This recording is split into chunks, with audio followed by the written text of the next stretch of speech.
She carried replacement targets and a maintenance badge. She wore worn boots and kept her eyes down. The SEAL team walked past her like she was furniture, invisible, irrelevant, beneath notice. That was the first mistake. The second mistake was handing her the rifle, because the moment Emily Carter raised that weapon to her shoulder, every assumption they had built about her, every dismissal, every smirk, every casual insult began to collapse. And what came next wouldn't just expose a saboteur hiding inside their own ranks. It would unravel a conspiracy that had buried her alive for 7 years. If you haven't subscribed to this channel yet, do it now. Hit that button, turn on notifications, because stories like this one don't come twice. Drop a like and tell me in the comments what city or country you're watching from. I want to see exactly how far this story travels. Stay with me. Every part of this matters. The access road to Black Ridge Mountain Training Facility was unpaved for the last 4 miles, and Emily Carter knew every pothole by heart. She'd been driving it for 11 months, same schedule, same rust-spotted government truck with the cracked passenger mirror, same pre-dawn departure from the single-wide she rented off Route 9, coffee in a thermos that had lost its seal sometime around February, heat bleeding out of it before she hit the first switchback. She didn't mind. The cold helped her think, and lately she had a lot to think about. Black Ridge sat at 6,200 feet in the Montana Rockies, a sprawling complex of rifle ranges, tactical simulation corridors, and hardened structures that the military preferred not to appear on public maps. The facility handled classified systems testing, advanced weapons evaluation, and the kind of joint training exercises that required significant distances from civilian populations. On paper, it operated under a contract management firm called Ridgemont Technical Services. In practice, it answered directly to a joint defense working group that rotated oversight personnel every 18 months. Emily's official title was Range Maintenance Technician, Grade 2. She reset targets. She calibrated wind sensors. She patched berm erosion after heavy rains, replaced range flags, and ran diagnostic checks on the electronic scoring systems that most of the operators used without once considering who kept them functional. She was, to virtually everyone at Black Ridge, part of the furniture. She preferred it that way. The parking area near the main range complex was already crowded when she arrived at 0445. That was unusual. She sat for a moment with the engine running, watching the light bar of a military transport vehicle cut across the gravel, and counted silhouettes. 14, maybe 16 men unloading equipment cases with the efficient, unhurried motion of people who moved heavy things for a living. The cases were Pelican, black, military spec, long ones, rifles, and not the standard evaluation inventory she'd been briefed on last week. She checked her intake sheet on the clipboard. Today's schedule: standard range prep, moving target system calibration, VIP access configuration for a Yun 300 demonstration. She'd been told to have the long-range electronic target array running clean by 0900. Nothing about additional teams, nothing about SEALs. She stepped out of the truck, pulled on her Carhartt jacket against the bite in the air, and grabbed her tool bag. The morning smelled like pine resin and cold rock and the faint diesel bleed of the generators already running down by Range 3. She walked. She kept her head down the way she always did. Not from timidity, though most people read it that way, but from habit. Old habits. The kind trained into you until they became structural, until they were less about what you chose and more about what you were. She noticed things when she kept her head down. She noticed the 2 men near the eastern access gate weren't wearing Ridgemont badges. She noticed the equipment cases had sand residue along the lower seams. Recent overseas deployment, probably within the last 30 days. She noticed the team leader, a tall officer with the particular posture of someone accustomed to rooms bending toward him, was watching her approach from 30 yards out with the mildly irritated expression of a man encountering a minor inconvenience. She reached the range access door and swiped her badge. "Hold on." The voice came from her left. She stopped without turning, then turned slowly. The officer was walking toward her. Up close, he was younger than she'd estimated. Mid-30s, lean and sharp-featured, with the kind of easy authority that came from years of people deferring to him without being asked. His name tape read, Walker. Lieutenant, SEAL insignia on his sleeve. "This area is going to be restricted in," he checked his watch, "about 40 minutes. You have work that needs doing. I'd recommend getting it done early." "I'm aware," Emily said. I have a 0900 deadline on the electronic target array. Right. He looked at her badge, then at her, then at the badge again, in the specific way that meant he'd already decided the badge told him everything worth knowing. Just make sure you're clear before my team starts. Understood. She held his gaze for exactly 1 second. Then she went inside. The main range building was a long, low structure with corrugated steel walls and a concrete floor that absorbed cold the way stone absorbs water, completely and permanently. Banks of fluorescent lights ran the length of the ceiling. Along one wall, a bank of monitors displayed real-time feeds from the various target positions downrange. A secondary system tracked wind data from 3 sensor towers positioned at 200, 500, and 800 meters. Emily set her bag on the work table and pulled up the system diagnostic panel. The moving target array at Blackridge was the facility's most sophisticated piece of infrastructure. A motorized rail system that could run target silhouettes through variable speed programs across a 300-meter lateral spread at ranges between 400 and 1,100 meters. The system was designed to replicate realistic threat scenarios for long-range precision shooting. Targets that moved, stopped, reversed, partially concealed behind cover barriers, and responded to shooter input through the electronic scoring interface. It had taken Emily 6 months to learn the system completely. 2 additional months to understand it well enough to spot problems before they showed up in diagnostics. This morning, she ran the startup sequence and watched the initialization screens with the focused patience she brought to everything she did here. The system came online sector by sector. Target rails 1 through 4, nominal. Sensor integration, nominal. Scoring interface, nominal. Rail 5, fault. She stared at it. Rail 5 was the primary track for the 800-meter moving target, the longest range component of the system, and almost certainly the centerpiece of whatever demonstration the SEAL team was here to run. She pulled up the fault detail. The error was flagging in the motor drive assembly, which controlled speed and direction on the rail mechanism. She cross-referenced the maintenance log. Last inspection, 10 days ago. No anomalies noted. She pulled on her gloves and went out to look at it herself. The 800-meter range was a long walk in the dark. She took the service road which curved along the hillside and descended to a lower plateau that opened onto the range floor. The wind was stronger down here, coming in lateral gusts off the ridgeline. She could see the faint beginning of dawn color along the eastern peaks, pale blue fading toward gray. The rail system's motor housing was a gray steel box mounted on a concrete pad at the range's near edge. Emily unlocked the access panel and opened it. She looked at the motor drive assembly for a long time without touching it. Then she took out her flashlight and looked at it again. The drive belt had separated. That happened. Belts wore out, temperatures stressed the material, and at 6,000 feet the freeze-thaw cycles through winter could accelerate degradation faster than the maintenance schedule accounted for. Under normal circumstances, she would have logged it as a routine failure and replaced the belt. But the failure wasn't normal. The separation was clean. Too clean. Belt failures from wear produced fraying. The material degraded over a section and then gave way progressively. This cut ran straight across the full width of the belt with a consistency that fraying didn't produce. She thought about the cases with sand residue. She thought about the unscheduled team arrival. She thought about the fact that she hadn't been told about any of this until she was standing in the parking lot at 0445 reading faces. She replaced the panel, locked it, and walked back toward the main building. She was going to need to tell someone. The question was who. Asang. Lieutenant Walker had set up a planning space in the secondary briefing room adjacent to the range building. A table covered in printed topographic overlays and laminated range cards, half-empty coffee cups already accumulating.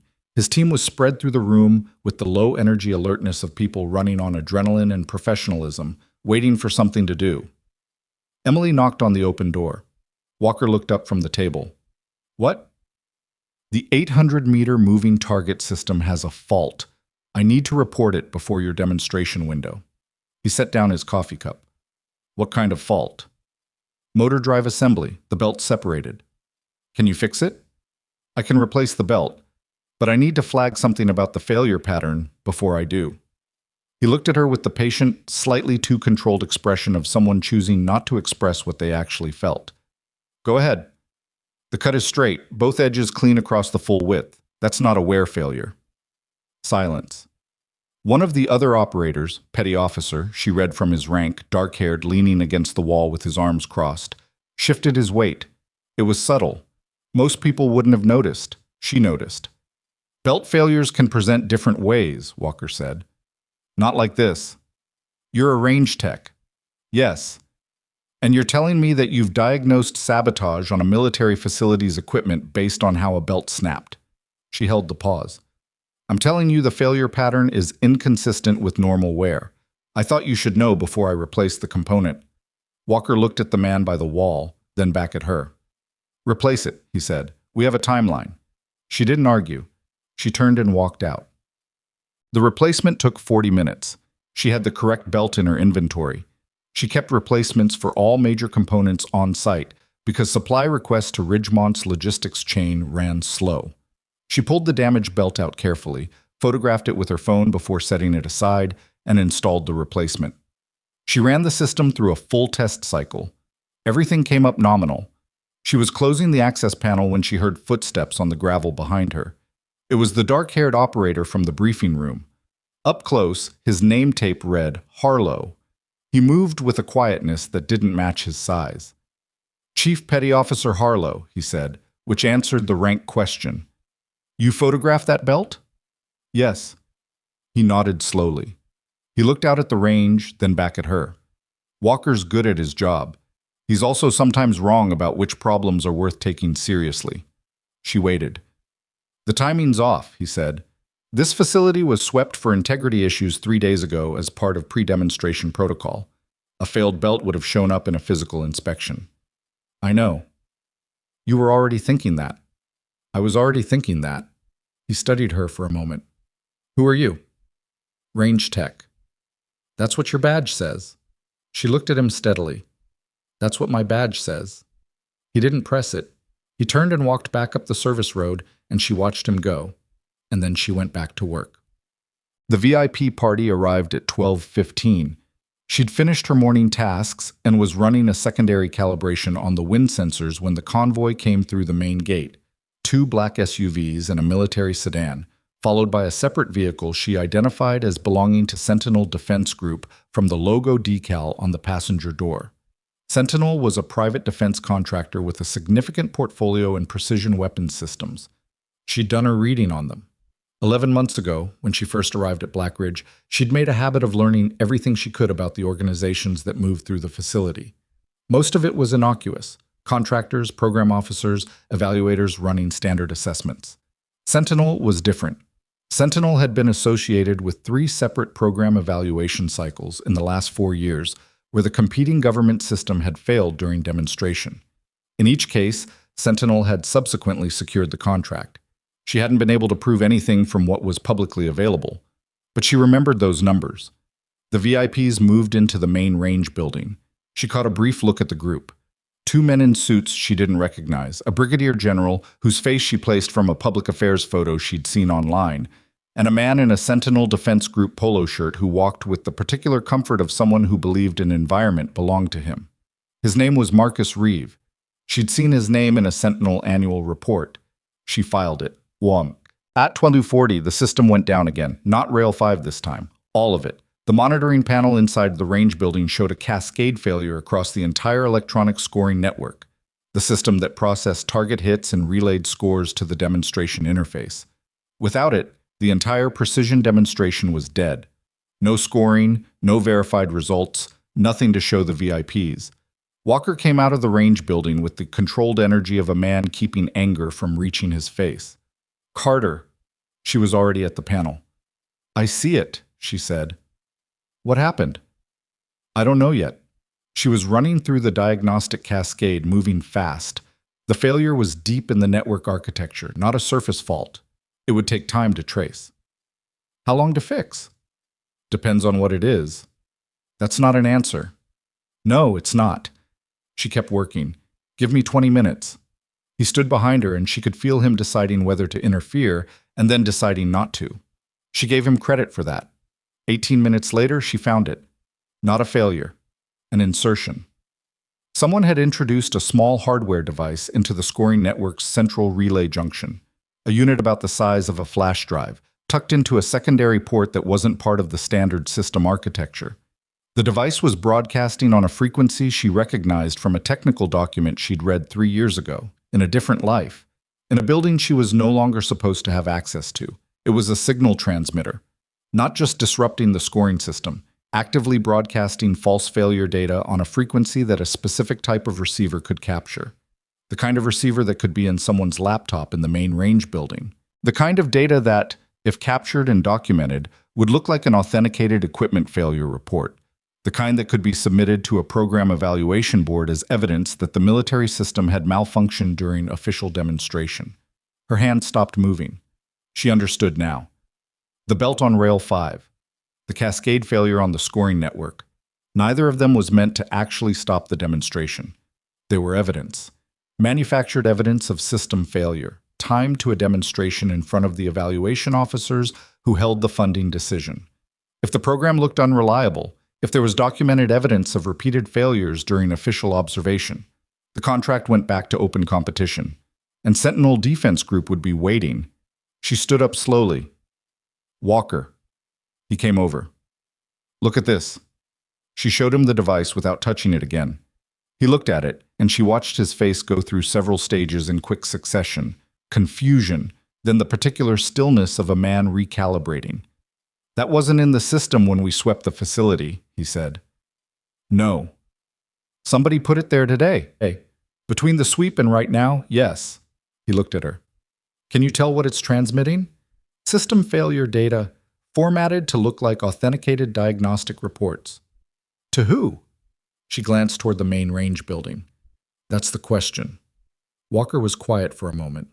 When he spoke again, his voice had dropped. If I take this to the general right now, whoever planted it knows we found it. They destroy whatever receiver they're using. Yes. So we need to know where it's transmitting before we pull it. Yes. He looked at her again, differently this time. Not as furniture. Then you trace the frequency? She thought about it. She had equipment in her truck that she carried for sensor calibration.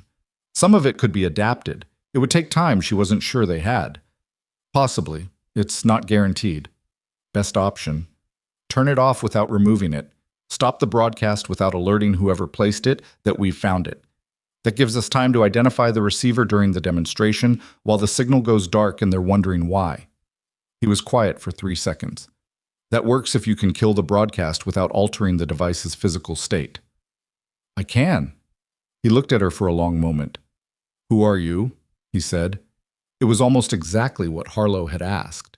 She gave Walker the same answer she'd given his man. Range tech. He didn't believe her, but he nodded. Do it, he said. She had the transmitter silenced in 4 minutes. The scoring system came back online as though the fault had self-resolved, which was, from the VIP's perspective, exactly what appeared to happen. Walker relayed a message through the facility coordinator that the system had cleared its own diagnostic fault, brief delay, demonstration would proceed on revised timeline. The general's aide acknowledged. Reeve, from Sentinel, said nothing. At 13:30, the demonstration began. Emily watched from the maintenance observation position, a covered alcove set into the range building's eastern wall, separated from the main observation deck by a partition. From here, she had line of sight to the VIP viewing area and the main range simultaneously. The SEAL team ran the precision engagement sequence with the efficiency that came from serious professional competence. Walker was a different person behind the glass, focused, economical, communicating with his team in the clipped shorthand of people who'd worked together through real situations. She watched him call adjustments, manage the sequencing, handle a minor timing issue on the second relay target without breaking the demonstration's rhythm.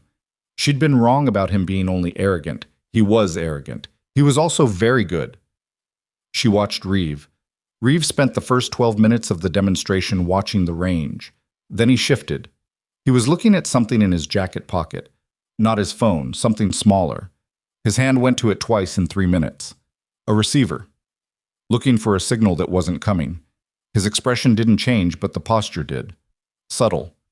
A slight tightening across the shoulders, a shift in weight that looked like discomfort managed carefully. She kept watching. At the 14-minute mark, Reeve excused himself from the VIP group with a quiet word to the man beside him. He walked toward the back of the observation area, toward the corridor that led to the facility's administrative wing. Emily moved. She left the maintenance alcove, went through the side door, and came around the building's exterior. She was faster on foot than people expected. She moved the way she did everything else, without wasted motion, which read as unhurried but covered ground efficiently. She came around the corner of the administrative wing in time to see Reeve enter a door marked Storage Systems Access. She stopped. That door required a facility access badge to open. Emily had one. Marcus Reeve, according to the visitor registration she'd reviewed during setup, held a day-pass credential that should not have had access to secondary facility systems, which meant someone had modified his access profile. Someone on the inside. She stood outside that door for a long moment, in the cold mountain air, with the sound of the demonstration carrying faintly from the range. And she understood that the problem was significantly larger than a transmitter in a relay junction. She pulled out her phone and sent a single text message to a number she hadn't used in 11 months. 3 words. It's happening again. She put the phone back in her pocket. The door to the system's access room opened. Reeve came out. He looked directly at her. Neither of them moved. Then, very slowly, Marcus Reeve smiled. It wasn't a warm smile. It was the smile of a man who had just recalculated and found the result interesting. Range tech, he said. Yes, she said. Funny place for a range tech to be standing. I was checking the sensor relay on this side of the building. He looked at her badge. He looked at her face. And she watched something move behind his eyes. Not recognition, not yet, but the beginning of it. The start of a question that, if he found the right answer, changed everything. He said. He walked back toward the observation area. She stood where she was and waited until he was around the corner. Then she looked at the door he'd come out of. Whatever he'd gone in there to do, whether it was to retrieve a piece of hardware, destroy evidence, or verify the silence transmitter through a secondary system, he'd come out faster than he'd expected to. Which meant he hadn't finished.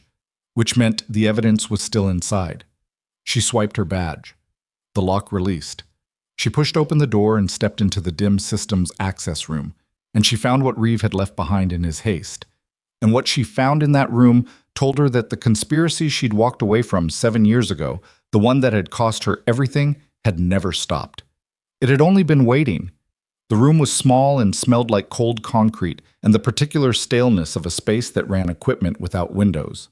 A single overhead fluorescent tube threw flat white light across a metal shelving unit, a secondary network junction panel on the far wall, and a folding table someone had pushed against the right side. Probably years ago, probably for a reason that no longer existed. On the table sat a laptop, open, screen still live. Emily moved to it without touching the keyboard and read what was on the screen. A diagnostic interface, not a standard Blackridge system, something proprietary, with a Sentinel Defense Group header running along the top bar in small gray text. The program was mid-process, running what appeared to be a data extraction protocol, pulling from the facility's scoring network archives. Time-stamped records. Demonstration logs going back 18 months. She understood immediately. Reeve hadn't come in here just to check on the silence transmitter. He'd come to pull historical data, the scoring records from every previous evaluation run at Blackridge involving the military's precision system. Raw numbers, environmental variables, shot data. The kind of information that, in the hands of a competing contractor's engineering team, could be used to reverse engineer the system's performance parameters. Not just winning one contract evaluation, mapping the program's entire technical profile. The extraction was at 63%. She looked at the door. Thought about Reeve's face when he saw her outside, that recalculation happening behind his eyes. He'd come out faster than he meant to because she'd been standing there, but he hadn't been finished. He'd left the laptop running. He expected to come back. She photographed the screen. 3 frames from different angles, making sure the Sentinel header and the extraction progress bar were both clearly visible. She photographed the network junction panel, which showed a secondary cable run that wasn't part of Blackridge's standard wiring diagram. Someone had physically added a data tap into the network architecture. Not today. The cable showed dust accumulation consistent with weeks, possibly months of installation. This wasn't improvised. This had been built over time. She backed out of the room and let the door close without forcing the latch, holding the handle depressed until the mechanism seated silently. Then she stood in the corridor for a moment and breathed. The demonstration was still running. She could hear it distantly. The muffled crack of shots carrying through the building structure. The faint electronic tones from the scoring interface confirming hits. Walker's team was performing.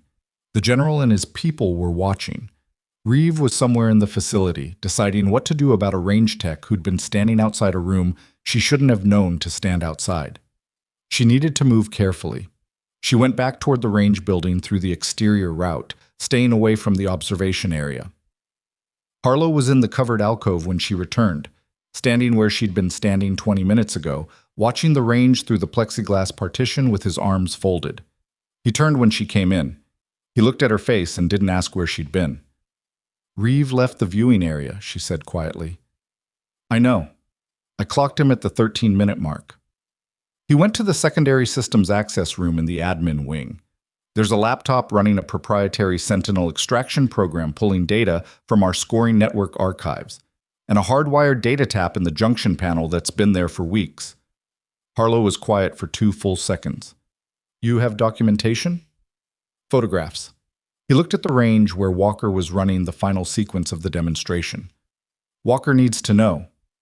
"I know. But Reeve is still in the building, and he knows I saw him come out of that room. If Walker pulls him now, Reeve destroys the laptop and denies everything." "Yes." Harlow unfolded his arms.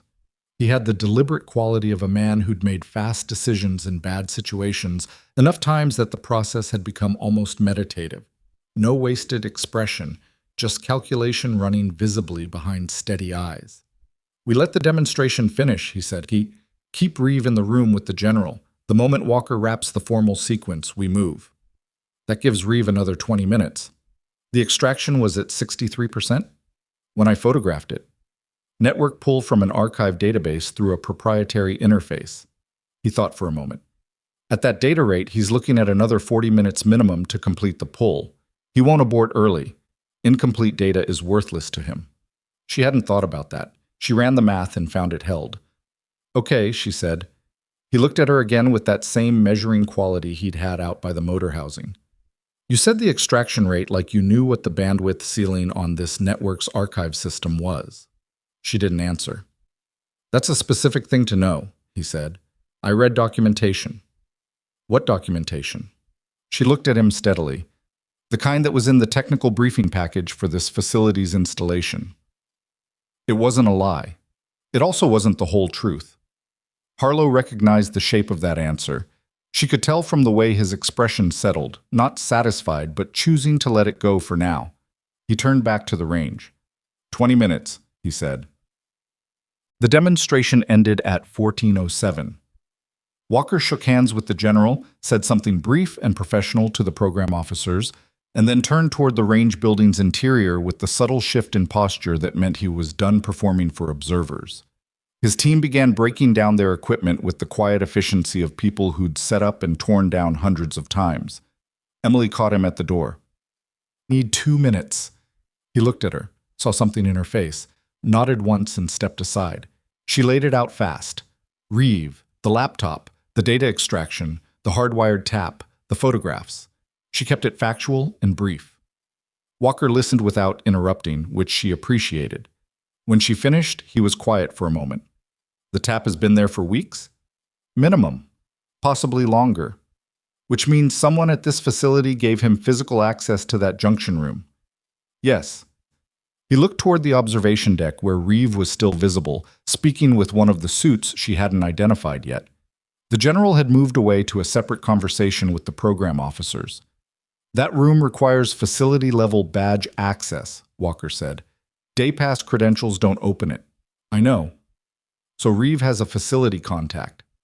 "That's what the access log would show if someone pulls it." Walker rubbed the side of his jaw once, a quick, unconscious gesture. "If we go to Hayes right now, Reeve has 30 seconds to walk over to that admin wing and yank the laptop." "He won't. He'll stay in the room. He can't be seen anywhere near it if there's an official inquiry opening. That's more suspicious than not reacting." "You think he's calm enough to make that call?" She thought about Reeve's face in the corridor, the recalculation, the smile. "He's done this before," she said. "He knows how to stay in the room." Walker was quiet for a moment. "I pulled the access log. I can confirm Reeves' facility contact before we move. That gives Hayes a name. The log access needs authorization. I have temporary operational authority over facility systems for the duration of this evaluation window. He said it without emphasis, matter of fact. I can pull it. She hadn't known that. She recalibrated. Then pull it before you go to Hayes. He studied her for a second. You've been here 11 months, he said. Yes. Black Ridge is not a career posting for someone who reads network bandwidth documentation in their spare time. She said nothing. I'm going to ask you something directly, he said, and I want a direct answer. She waited. Are you here because someone sent you? The question was specific. Not who are you? Not the vague version Harlow had asked twice. This was operational. I was asking whether she was an asset. She held his gaze. No, she said. I'm here because I needed to be somewhere nobody would look for me. He took that in. She watched him decide whether it was enough. Okay, he said finally. Okay? Okay, we do this my way. He straightened. Harlow handles the access log. You keep eyes on Reeve. I go to Hayes and we do this clean, evidence in hand before anyone moves. She nodded. He moved past her toward the range floor, then stopped without turning. Carter. Yeah. The belt this morning. You were right. He kept walking. Harlow pulled the access log in 11 minutes. He came back with his phone showing a screenshot of the record, and his face had the particular stillness of someone who'd found exactly what they expected and found it unsettling anyway. The junction room access log shows 4 entries in the last 6 weeks, he said. 3 of them are facility maintenance personnel on scheduled rounds. The 4th is a badge swipe from a Ridgemont Technical Services administrator named Daniel Foss. 8 days ago, 2 times 100 hours. Foss, Emily said. You know him? I've seen him twice. He runs contract logistics out of the main admin office. Signs off on supply requests and personnel scheduling. He's been here how long? She thought about it. He was here when I arrived, 11 months minimum. Long enough to build something. Harlow pocketed his phone. I ran his name against the facility's vendor registration. Foss has a consulting subsidiary, registered in Delaware 18 months ago. Sentinel Defense Group is listed as a client. Emily said nothing. She was thinking about something else. When was Reeve first authorized as a VIP attendee for this demonstration? Harlow pulled it up. 6 weeks ago. Same window as Foss's junction room access. 6 weeks. Enough time to install the tap, verify the connection, test the extraction protocol. Reeve had come in today with the system already built and running. The transmitter on the scoring network was just the insurance, designed to create documented failure data if the extraction alone wasn't sufficient to satisfy whoever was waiting for deliverables. 2-track operation. Data theft and evidence manufacture, running simultaneously. It was methodical, it was patient, and it had been sitting inside this facility for 6 weeks while Emily reset targets and calibrated sensors and drove the cracked mirror truck up the potholed access road every morning. She felt something old and cold move through her chest. Same method, different facility. She'd first seen this approach 7 years ago, in a weapons evaluation cycle at a different installation in a different state, and she'd been the only person who noticed, and the moment she started asking questions, the official record had been altered, her findings had been dismissed, and the failure that followed had been documented with her name attached. She'd walked away from everything rather than keep fighting a system that had decided she was more useful as a scapegoat than as a witness. She wasn't walking away this time. Where's Reeve right now? She asked. Harlow checked through the window into the main area. Still with the suits, the general's group is moving toward the exit. Looks like they're wrapping. We need to move before Reeve does. Walker's already with Hayes.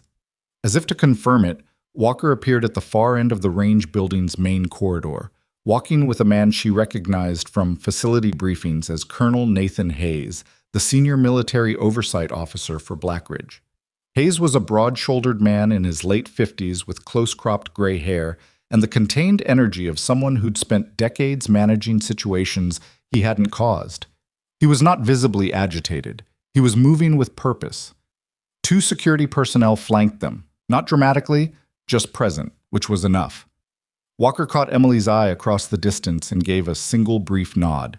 She exhaled slowly. What happened in the next 40 minutes moved through the facility the way water moves through a confined space, finding every crack, reaching every corner, quiet and thorough, and impossible to stop once it started. Hayes secured the admin wing. A facility security officer pulled the laptop, still running, extraction now at 81%, without disturbing the connection to the junction panel.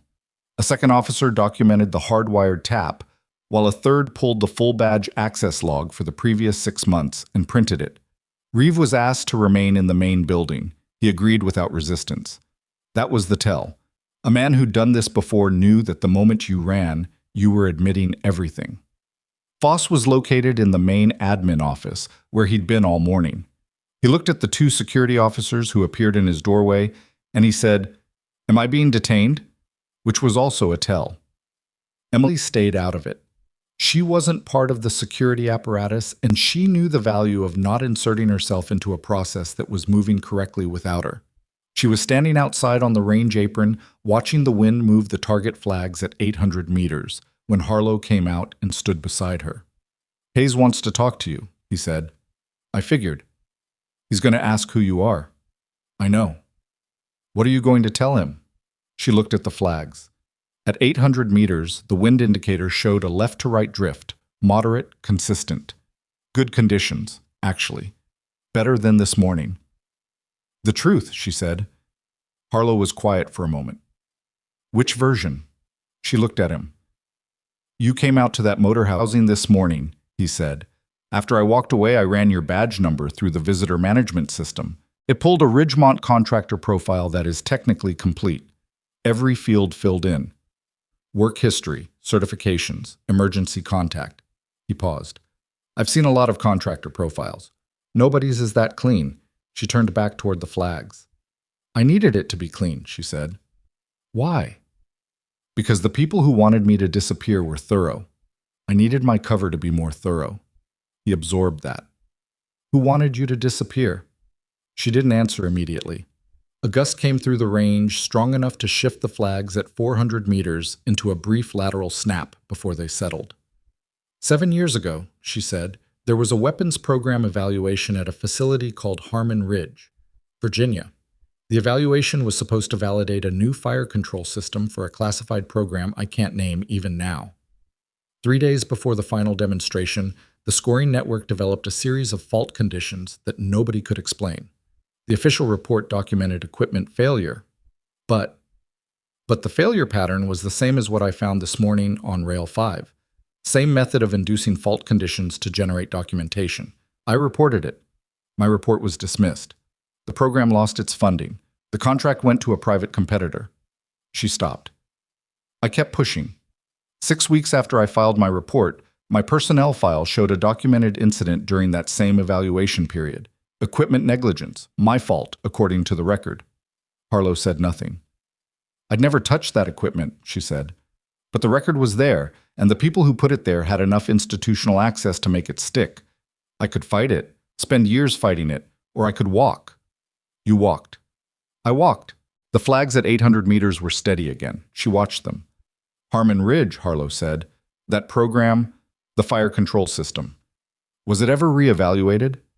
"No." The contractor who won the replacement contract filed bankruptcy 2 years later. The program died. "And the contractor?"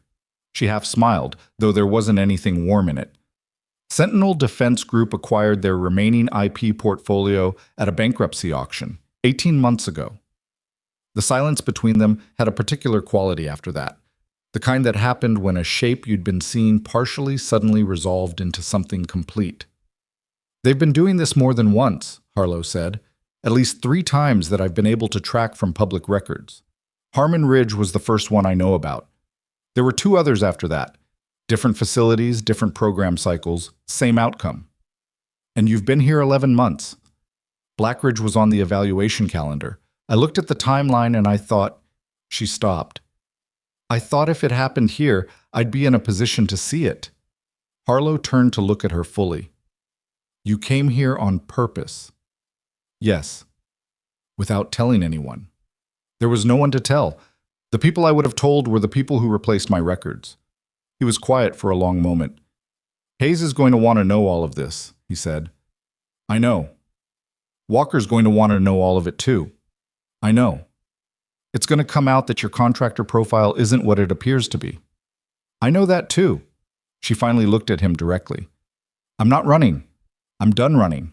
He held her gaze, and something in his expression shifted, not softened exactly, but changed, the way a fixed object changes when you understand what it is. Okay, he said. Let's go talk to Hayes. Hayes had set up in the main briefing room with two of his staff and a Ridgemont administrative manager who looked like he was having the worst afternoon of his professional life. The security officers had placed the laptop, the extracted tap hardware, and a printed copy of the access log on the table between them. The room smelled like fresh coffee and tension. Walker was standing against the wall when Emily came in. He watched her cross the room and take the chair Hayes indicated without saying anything. Hayes set his hands flat on the table. I'm going to ask you some questions, he said. I need direct answers. We have enough documentation from this afternoon to pursue the Reeve and Foss situation through proper channels regardless of what you tell me. This conversation is about context. Understood, she said. Your contractor profile was verified by Ridgemont HR at the time of hire. We're looking at that process now, and there are some irregularities. Yes. Did you falsify your employment record? She considered the question carefully. I used a legitimate contracting firm to create an accurate employment history. The certifications are real. The work experience is real. The name is real. The background investigation would have flagged anything fraudulent. But you omitted prior service. Yes. Hayes looked at her steadily. What prior service? She told him. Not everything. Not the full operational history, which remained classified and which she had neither the authority nor the inclination to lay out in an unsecured briefing room, but the relevant frame, the precision weapons program, Harmon Ridge, the documentation that had been inserted into her record, the contractor connection she'd traced across 3 separate program cycles. When she finished, Hayes was quiet for a while. Walker, from the wall, said, She documented what she found this morning within the first hour of arrival. The photographs of the transmitter and the laptop are time-stamped. I saw the photographs, Hayes said. He was still looking at Emily. The Harmon Ridge evaluation, 7 years ago. Yes. I was a battalion executive officer at the time. I remember hearing about that program's cancellation. He paused. I didn't know the details of the evaluation failure. Most people didn't. It moved through the program management channel quickly. Who had oversight of the evaluation at Harmon Ridge? She'd spent 7 years thinking about that question. She had a name, not a certain name, not documented proof, but a name that appeared in the administrative chain at Harmon Ridge and appeared again in the Sentinel Defense Group's board of directors 2 years later. She said the name. Hayes wrote it down without reacting, but his pen stopped moving for a half-second before it started again, which told her something. He knew the name. He knew it, and the half-second pause meant it meant something to him that he wasn't going to show in this room, in front of these people right now. She filed that. I need to verify some things, Hayes said. You'll remain on site until I do. Is that acceptable? Yes. You're not under restriction. I'm asking for your cooperation. You have it. Hayes looked at Walker. Something passed between them. The wordless communication of people who'd operated in enough structured situations to communicate efficiently without speaking. Walker pushed off the wall. Carter, he said. Come with me. What? He took her to the range. Not back inside the building, out onto the range floor itself, the long, open rectangle of it stretching away toward the hills in the late afternoon light. The sky had shifted while they'd been inside, the high blue fading toward the kind of pale gold that came in the hour before sunset at altitude. The wind had dropped. Walker walked to the shooting position at the near end, a concrete bench with a steel rail, the standard precision shooting platform, and stood beside it looking down range. The shot you'd need to make to hit that transmitter device, he said. At the angle it was seated in the relay junction, through the access panel gap. She looked at him. If we'd needed to disable it remotely, he said, rather than manually, hypothetically. That's a very specific hypothetical. Humor me. She looked at the range. The relay junction housing was mounted flush against the far side of the main building. Not downrange, a lateral shot. The angle from the shooting position would require a roughly 40-degree offset. From this position you couldn't, The building's in the way. From the hillside. She looked at the ridge to the east. Calculated range, angle, the gap in the access panel that would need to serve as a firing port. Wind conditions this morning versus now. Maybe, she said, with the right ammunition and a lot of luck. Or a lot of skill. She didn't answer. Harlow told me what you said outside, Walker said. The short version. Okay? Harmon Ridge. Yes. He was quiet for a moment, looking down range. My first deployment was a training rotation at a facility in Nevada. There was a civilian contractor there, older guy, former Army, ran the ballistics lab. I used to say something I didn't understand until later. He paused. He said the most dangerous person in any room was the one who had nothing left to protect except the truth. She didn't respond. He meant it as a warning, Walker said, about interrogation-resistant subjects, people who'd already lost everything. She looked at the hillside. He wasn't wrong, she said. Walker nodded slowly. He looked at the range one more time, then turned away. Hayes is thorough, he said. Whatever he's verifying, he'll get it right. I know. And the name you gave him, whoever that is, if Hayes reacted the way I think he did, that's going to go somewhere above his authority level. I expected that. You expected that, and you still said the name. I've been sitting on it for 7 years. She looked at him evenly. I'm done being careful. He studied her face for a moment, then, very quietly, he said, when Hayes clears you, and I think he's going to clear you, I want to know the full history, not for official reasons, for my own understanding. She thought about it. Buy decent coffee, she said. The thermos in my truck is broken. He almost smiled. It was the closest thing to warmth she'd seen from him all day, and it was brief and quickly contained, but it was real. He walked back toward the building. She stayed on the range. The flags at 800 meters were barely moving now. The wind had settled into something gentle and consistent, the kind of conditions that made long-range shooting feel almost easy, almost forgiving. She knew it wasn't. The distance was the same regardless of how calm it looked from here. The shot was just as far. The margin for error was just as narrow. She'd learned that the hard way. She was still learning it. Inside the main building, she could hear raised voices beginning, not loud, not chaotic, but the specific frequency of people who'd been holding composure being pushed past the point where composure was easy. That would be Reeve, she thought, or Foss. One of them had reached the calculation where staying quiet was no longer the safe play.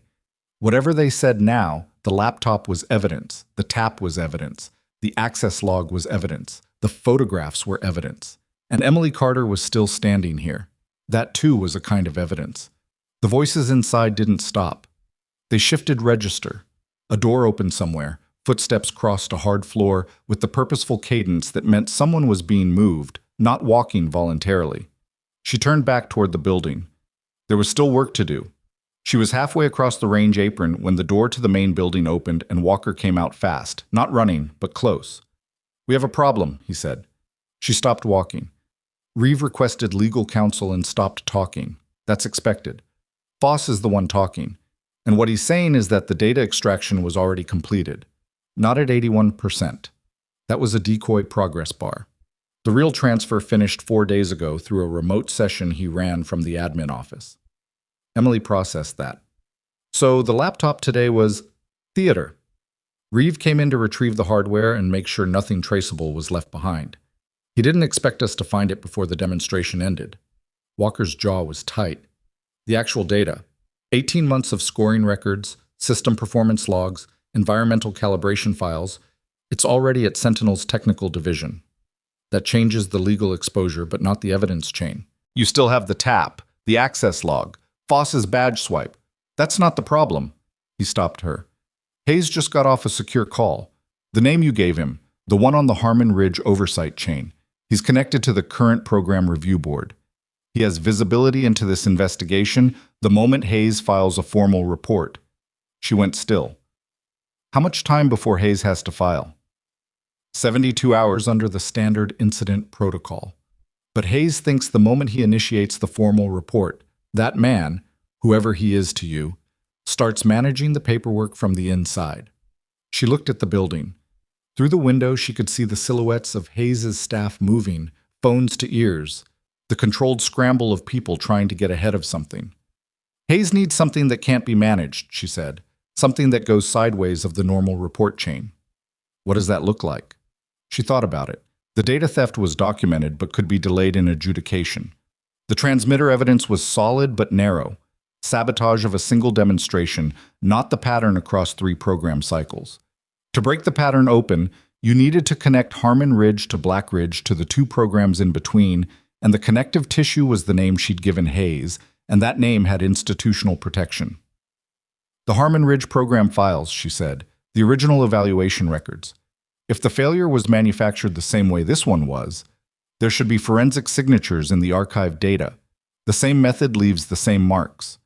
If you can pull those records and compare them against what we documented today, the pattern becomes undeniable regardless of who's managing the report chain. Those files are in the DoD archive system. Hayes can't pull them directly without triggering a notification to the oversight board. No, but there's another channel. She hesitated. There's a program records repository that operates under the Inspector General's office, independent of the program management chain. Hayes could request an IG review and file a parallel report simultaneously. The IG channel bypasses the Oversight Board's notification protocol. Walker looked at her. You know a lot about DoD administrative procedure for a range tech. I spent 2 years trying to fight what happened to me through official channels before I gave up. I learned the map. She met his gaze. I also know that an IG request requires a named complainant with documented standing. Hayes can't be the sole complainant. A facility commander filing against a program oversight board member is going to get categorized as jurisdictional dispute and slow-rolled. It needs someone with direct prior involvement. Yes. He understood where she was going. She watched it land. You'd be coming out completely, he said. Your real history, Harmon Ridge, the falsified contractor profile, all of it attached to an IG complaint. I know. They'll come after your credibility. The altered record from Harmon Ridge, whatever they put in your file, they'll use it. I know that too. And you still want to do this. She looked at the hillside to the east, where the late afternoon light was turning the rock face a pale amber. Somewhere up on that ridge, the wind was moving through the pine canopy in long, slow waves she could see but not hear from here. I've been hiding for 7 years, she said. I'm tired. Walker held her gaze for a moment. Then he nodded once, clipped and final. The kind of nod that meant a decision had been made and they were moving. Come back inside. Hayes needs to hear this directly from you. The briefing room had gotten more crowded. 2 additional men had arrived. She didn't recognize them, and their lack of identifying insignia combined with the quality of their attention told her they were either CID or something operating adjacent to it. Hayes was on his feet. The Ridgemont manager had been moved to a different room. Foss was somewhere in the facility under informal detention, and Reeve had been asked to surrender his phone, which he had done with the controlled compliance of someone playing a specific hand. Hayes looked at Emily when she came in. Walker says you have a proposal, Hayes said. Yes. She laid it out. The IG parallel filing, the Harmon Ridge archive comparison, the standing issue, what she was offering to attach her name to and what that would mean. She kept it organized and factual, the way she used to brief, concise, no wasted words, the relevant context up front. When she finished, Hayes was quiet. One of the unidentified men leaned toward the other and said something she couldn't hear. The other man gave a small, neutral nod. The IG route is slow, Hayes said. Slower than the standard report chain? He considered that. No. Roughly equivalent, depending on the intake officer. But it's parallel. It can't be redirected by someone with oversight board access because the IG office doesn't report through that chain. Correct. Hayes looked at her steadily. Ms. Carter, Emily, I need to ask you something before we go further. She waited. The name you gave me. How certain are you of the connection to Harmon Ridge? The administrative chain is documented in the program records. His name is on the oversight roster. That's public record for that evaluation cycle. That's presence, not involvement. Yes, the direct involvement is what the archive comparison would establish, or fail to establish. I'm not asking you to act on an allegation. I'm asking you to create a parallel record that can examine the evidence without being managed by someone who might have a reason to manage it. Hayes looked at his hands for a moment, then at her. You know who the two gentlemen behind you are? She turned slightly. No, she said. Special Agent Kessler and Special Agent Din, Defense Criminal Investigative Service. Hayes said it evenly, without drama. They were already on their way here when you made your report this afternoon, a separate inquiry that's been running for approximately 4 months. She looked at Kessler, then Din. Both were watching her with the attentive patience of people trained to extract information from silence as much as from speech. 4 months, she said. Kessler spoke for the first time. He had a flat Midwestern accent and a face that gave nothing away. We've been tracking a pattern of anomalous outcomes across multiple defense program evaluations, program failures that benefited the same secondary contractor in each case. We had the pattern. We didn't have the mechanism. He paused. What you documented today is the mechanism. Emily sat with that for a moment. Harmon Ridge, she said, was the first case in our dataset, yes. And my personnel file. Din, who was younger and said less, spoke quietly. We're aware of what's in your personnel file from that period. We've been aware for approximately 6 weeks. She looked at him. The record that was inserted, he said. It has forensic signatures consistent with unauthorized database modification. We haven't been able to establish who made the changes without triggering a notification to the individual we believe is responsible. He held her gaze. You gave Hayes a name. Is it the same name that's in our case file? She said the name again. Din wrote something down. He didn't look up. Yes, he said. Hayes folded his hands on the table. Here's where we are. The DCIS investigation has been building toward an evidentiary threshold for 4 months. What happened today at this facility may have crossed that threshold, depending on what forensics pulls from the hardware. The IG filing you're proposing would run parallel to the DCIS inquiry and would not, in my judgment, create a conflict. It would reinforce the case's independence from the program management chain. Then we file both, Emily said, if you're willing to attach your name as complainant. I said I was. Hayes looked at Walker. Walker was leaning against the wall again with his arms crossed, watching the room. Lieutenant, Hayes said. Her documentation was solid from the first hour, Walker said. The photographs, the belt, the transmitter. She moved carefully and she moved right. He said it without emphasis, like a man stating a fact about weather. That's my assessment. Hayes turned back to Emily. I want to be direct with you about what happens next, he said. The moment this moves into formal channels, you're going to be scrutinized. Your contractor profile, your prior service history, your reasons for being at this facility. The contractor profile irregularities are going to raise questions about authorization and intent. I know. People who have reason to undermine this case will use anything they can find. Colonel? She kept her voice level. I've had my record falsified, my career ended, and 7 years taken from me by people who were better positioned than I was and more protected than I was. I'm aware of how this works. She held his gaze. I'm not asking for protection. I'm asking for the case to be built correctly. The room was quiet. Kessler made a note. Hayes nodded slowly. All right, he said.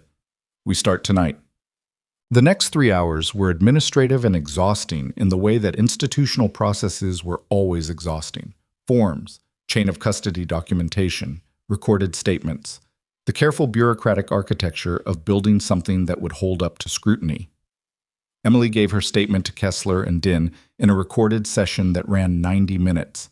She was precise and she was thorough, and she kept her answers to what she could document, flagging clearly when she was moving from evidence to inference. Kessler was good at his job. He pushed on the gaps without being hostile about it, the way a skilled interrogator did.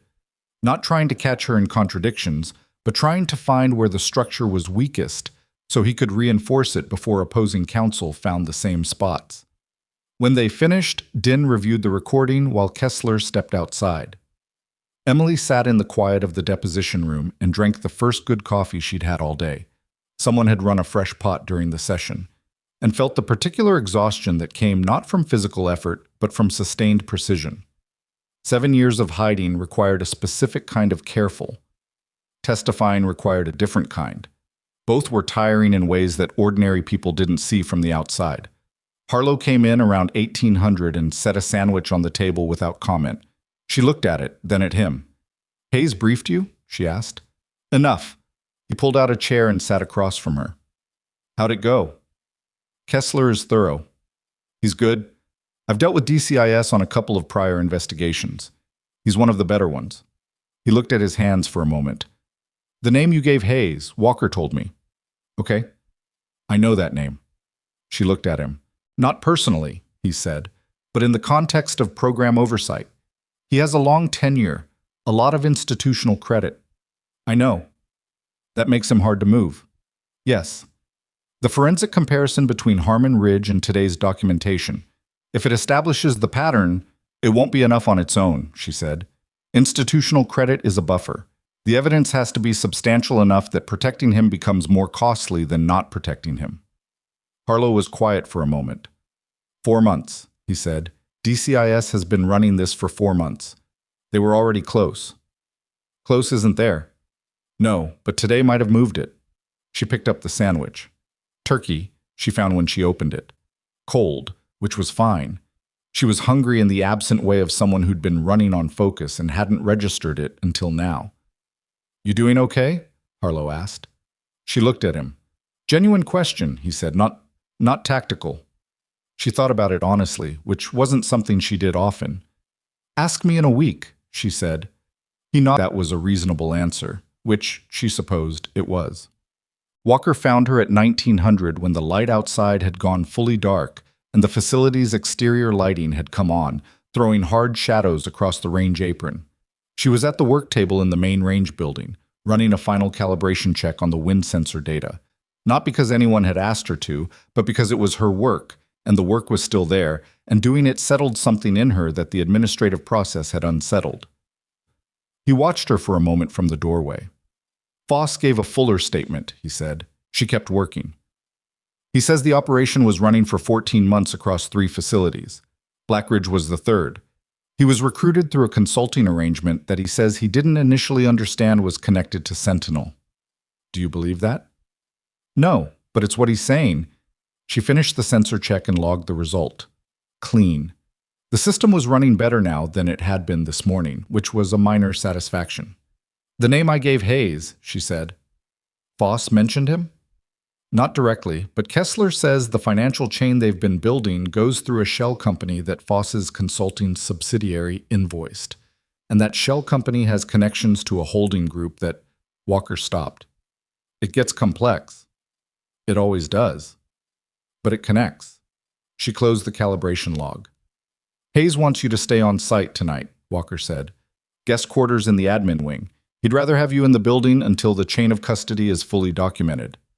"That's fine. I'll be here too. My team's holding through tomorrow pending Hayes's formal release." He paused. "We weren't supposed to still be here at 1900. This is not how today was planned." She looked at him. There was something in his voice that wasn't complaint, more like the acknowledgement of a man who'd intended one thing and found himself somewhere else entirely, and was still working out how he felt about the distance between those 2 points. "Lieutenant Walker," she said. "Yeah. This morning, at the access door. You told me to clear the area before your team started." He was quiet. "I'm not saying it as a grievance," she said. "I'm saying it because it's the kind of thing that happens a lot. People see a badge, and they see the ceiling they've decided to put on you." She looked at the calibration log, then at him. "You were wrong about what the badge meant, but you weren't wrong to operate within the information you had." He held her gaze for a long moment. "That's more generous than I'd be," he said. "I've had practice being generous with people who underestimate me. You end up doing a lot of it." Something shifted in his expression. Not quite guilt, because Walker didn't seem like a man who wore guilt easily, but something adjacent to it. Recognition, maybe. The specific discomfort of seeing a pattern in yourself that you don't like. "I owe you an apology," he said. "You already gave me one. On the range earlier." That was about the belt. Same principle. He accepted that with a brief nod. She picked up her tool bag. "Guest quarters," she said. "I'll need to get a few things from my truck." "I'll walk with you." They went out through the side door into the cold night air.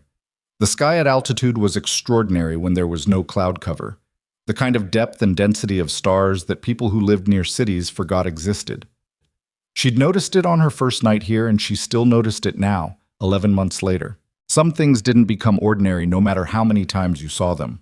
Walker noticed her look up. "Montana sky," he said. "Yeah." They walked toward the parking area. Her truck was where she'd left it 14 hours ago, which felt like longer. She unlocked the cab and pulled her overnight bag from behind the seat. She kept one there, an old habit, the kind you maintained long after you consciously forgot why. Walker was looking at the truck, specifically at the cracked passenger mirror. "Has that been broken long?" he said. "Since about February." "You put in a maintenance request?" "Ridgemont Logistics runs slow." "I'll mention it to Hayes." She looked at him. He said it like it was obvious, like a cracked mirror on a contractor's truck was a problem worth mentioning to a facility commander in the middle of a federal criminal investigation, which was the kind of thing that was either absurd or human, depending on how you chose to look at it. "You don't need to do that," she said. "It's a safety issue." Walker. "It's a 5-minute conversation." She shouldered her bag and shook her head slightly and started walking back toward the building, and he fell into step beside her, and for a moment there was nothing between them except the crunch of gravel and the cold air and the sound of the generators running somewhere below. Then Harlow's voice came over Walker's radio, clipped and immediate. "LT, need you at the admin wing, now." Walker pulled the radio. "Copy. What's the situation?" "Reeves' attorney arrived. He's requesting his client be released. Says there's no formal detention order and the facility doesn't have legal authority to hold a civilian contractor past voluntary cooperation." "Hayes knows?" "Hayes is talking to Kessler. The attorney is pushing hard." And LT, a beat. "Reeves been asking specifically about the range tech, by name. He wants to know where she is." Emily stopped walking. Walker looked at her. She looked at the building, at the lit windows of the admin wing, where silhouettes moved behind frosted glass. Reeve knew her name, her badge name, Carter. Not her real history, not yet, but he'd been looking at her badge in the corridor outside the system's access room. He'd seen her face, and he'd had hours to think about what a range tech was doing standing outside a door that required facility clearance, and what a range tech was doing apparently still in the building at 1900 when every civilian contractor should have gone home hours ago. I was a careful man. He'd been doing this for years without getting caught. He was connecting dots. "I need to be in that room," Emily said. "Hayes' call." "Make it fast." Walker keyed his radio. "Harlow, tell Hayes Carter is on her way in. She needs to be present for whatever Reeves' attorney is pushing." "Copy." They moved. The admin wing's main conference room had the specific atmosphere of a space where controlled people were working to stay controlled. Reeves sat at one end of the table, composed, with a man in a dark suit beside him who had the groomed, calibrated confidence of a corporate attorney who billed by fractions of an hour. Hayes sat opposite. Kessler and Din were flanking. 2 security officers stood at the door. Reeve looked at Emily when she came in. His expression didn't change, but his eyes did. Something sharpened in them, a recalculation running fast. "This is the individual in question," the attorney said. He had a clipped East Coast accent and the particular energy of a man who'd decided the room was already his. "My client has indicated that this person was present in a restricted area of this facility without authorization and interfered with my client's lawful presence on facility grounds. We'd like to understand the basis for her continued presence here." Hayes said calmly, "Ms. Carter is here at my request, in connection with an ongoing security inquiry." "What security inquiry?" "No formal incident report has been filed. My client cooperated voluntarily with initial questioning, which has now concluded. Under the terms of his visitor agreement, he's entitled to leave." "His visitor agreement," Kessler said, "also includes a provision for extended presence during a security review initiated by the facility commander. Colonel Hayes has initiated that review." "Initiated within the last 3 hours, conveniently. Security reviews don't require advanced scheduling." The attorney shifted tack with the smooth ease of someone who'd anticipated this response. He turned to Hayes directly.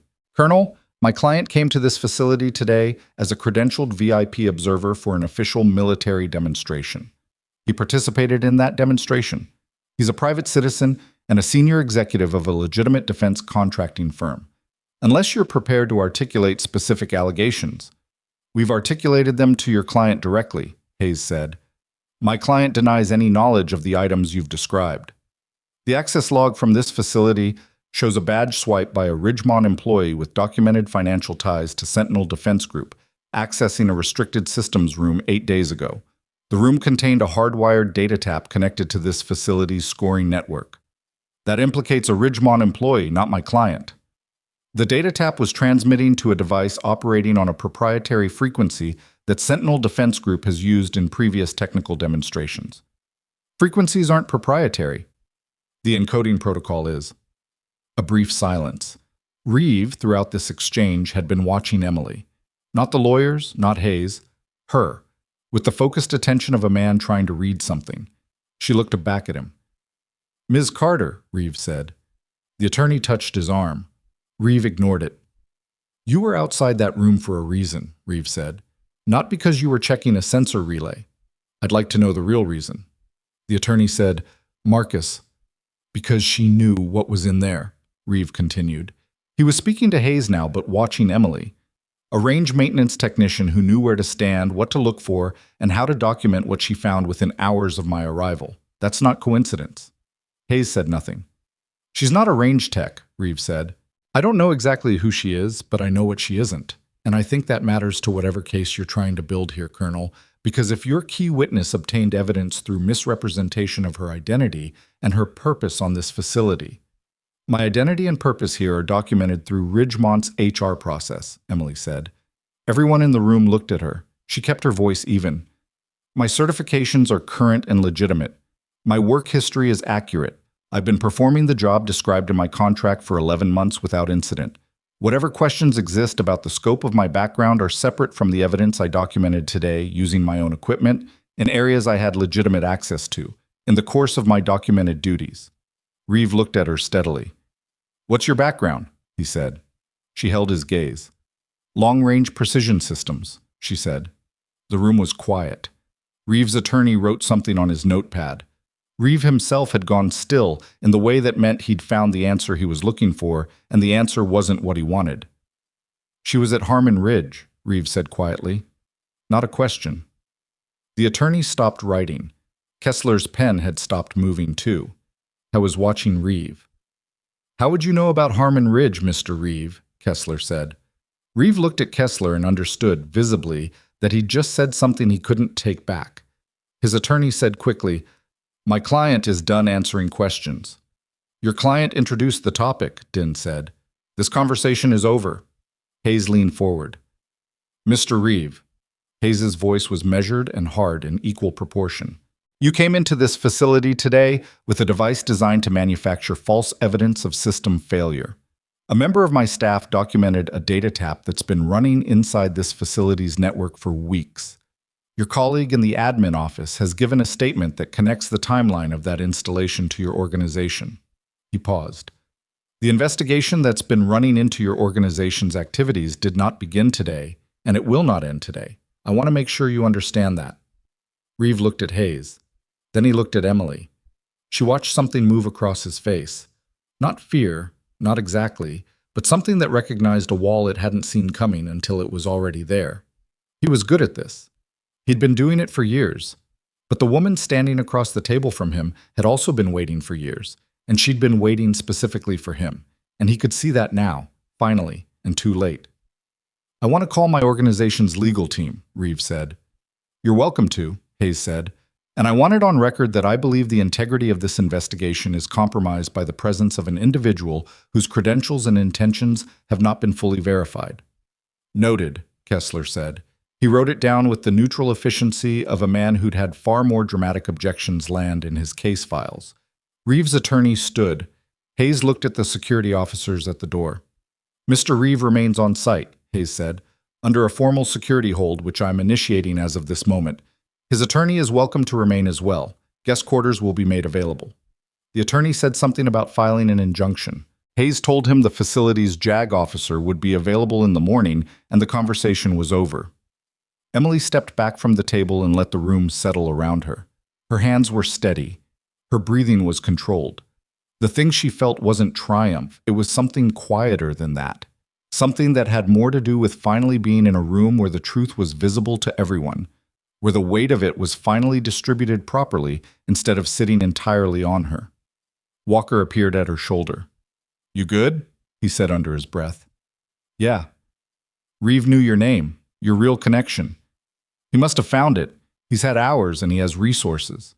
She watched Reeve's attorney gather his materials with the crisp efficiency of a man building toward his next move. "He knew about Harmon Ridge. He either ran my profile or he already knew who'd been looking into this. If he knew before today, then I was already on someone's list," she said. "I've probably been on it for a while." She said it without particular emotion. "That was always a possibility." Walker was quiet for a moment. "That didn't change your mind about coming forward." "No." He processed that. She could see him turning it over. "Why not?" he said. Not challenging, genuinely wanting to know. She thought about the flags at 800 meters, barely moving in the late afternoon calm, the distance that looked easy and wasn't. "Because being on the list and hiding is the same as being gone," she said. "I've been gone for 7 years. I'm done with it." He looked at her for a moment, then quietly, he said, "For what it's worth. What you did today, this whole thing, Harlow's right. I've operated with a lot of people. You don't move like a range tech." "No," she said. "I don't." She turned toward the door. Behind her, Reeve was speaking quietly to his attorney, and Kessler was watching them both. And Hayes was on the phone with someone at a level above this room, and the machinery of consequence was finally, slowly, beginning to move. She stepped out into the corridor and stood for a moment in the cool, quiet air, alone. Her phone showed the text she'd sent 11 months ago, buried in her outbox. One line to a number she'd built herself from memory, belonging to no one official, going nowhere formal. Just a record she'd made for herself on the day she arrived at Blackridge. A timestamp. Proof she'd been here, watching, waiting. Started. 11 months. Facility goes live for evaluation calendar. If something happens to me, start here. Nothing had happened to her. She was still here. She put the phone away, and somewhere deeper in the building, a door closed with a sound like a period at the end of a very long sentence. She slept 4 hours. Not because she couldn't sleep longer, but because her body had been operating on compressed time for so long that it had learned to take what was available and move. She woke at 02:30 in the guest quarters, a spare room with a metal frame bed and a window that looked out onto the dark range, and lay still for a moment listening to the facility breathe around her. The generators. The ventilation system. The distant sound of someone's boots on the corridor floor outside. She got up, dressed, and went to find coffee. The main break room was empty except for Harlow, who was sitting at the table with a mug and a printed document he turned face down when she came in, then apparently decided that was unnecessary and turned it back over. She read the header upside down. DCIS Case Summary, Draft. He'd been reading it before she arrived, which meant Kessler had shared it with him, which meant Hayes had authorized the SEAL team's operational inclusion more formally than she'd realized. She poured coffee and sat across from him. He pushed the document toward her without comment. She read it. The DCIS summary was thorough in the way that 4 months of careful investigation produced. Not complete, but structured, with each confirmed connection documented, and each unconfirmed connection clearly labeled as inference pending verification. She followed the financial chain Kessler had built, from Sentinel Defense Group's technical division down through a holding company incorporated in the Cayman Islands, through 2 intermediate shell entities, to a consulting firm in Virginia that had paid invoices to Daniel Foss's subsidiary across 14 months. The amounts were careful, never large enough individually to trigger standard financial monitoring thresholds, spread across enough transactions to look like routine consulting work. Patient. Methodical, years in the making. On the 3rd page, a name appeared under the heading Oversight Chain, Harmon Ridge Evaluation. She recognized it immediately. Below it, in brackets, Kessler had written, cross-reference, current appointment, DoD Program Review Board, Precision Systems Division. Below that, cross-reference, board member, Apex Strategic Holdings, parent entity of Sentinel Defense Group. She stared at that last line. Not a distant administrative connection, a board seat, direct financial interest in Sentinel's performance. He's been on the Apex board for 3 years, Harlow said quietly. He'd been watching her read. Kessler found it 6 weeks ago. It's the piece they've been trying to build toward. It establishes the financial motive at the oversight level, not just at the contractor level. If he has a board seat, he has a fiduciary obligation to Apex's interests, which includes Sentinel's contract performance, which he was in a position to influence directly through his program review board appointment. Yes. She set the document down. That's not just corruption, she said. That's a structural conflict of interest that someone would have had to work to conceal. You don't accidentally end up on both sides of that wall. No, you build it that way deliberately. She picked up her coffee. It was too hot, but she drank it anyway. The Harmon Ridge record, she said. My personnel file. Who modified it? Kessler hasn't confirmed a specific individual yet. The database forensics show the modification came through an administrative account in the program management system.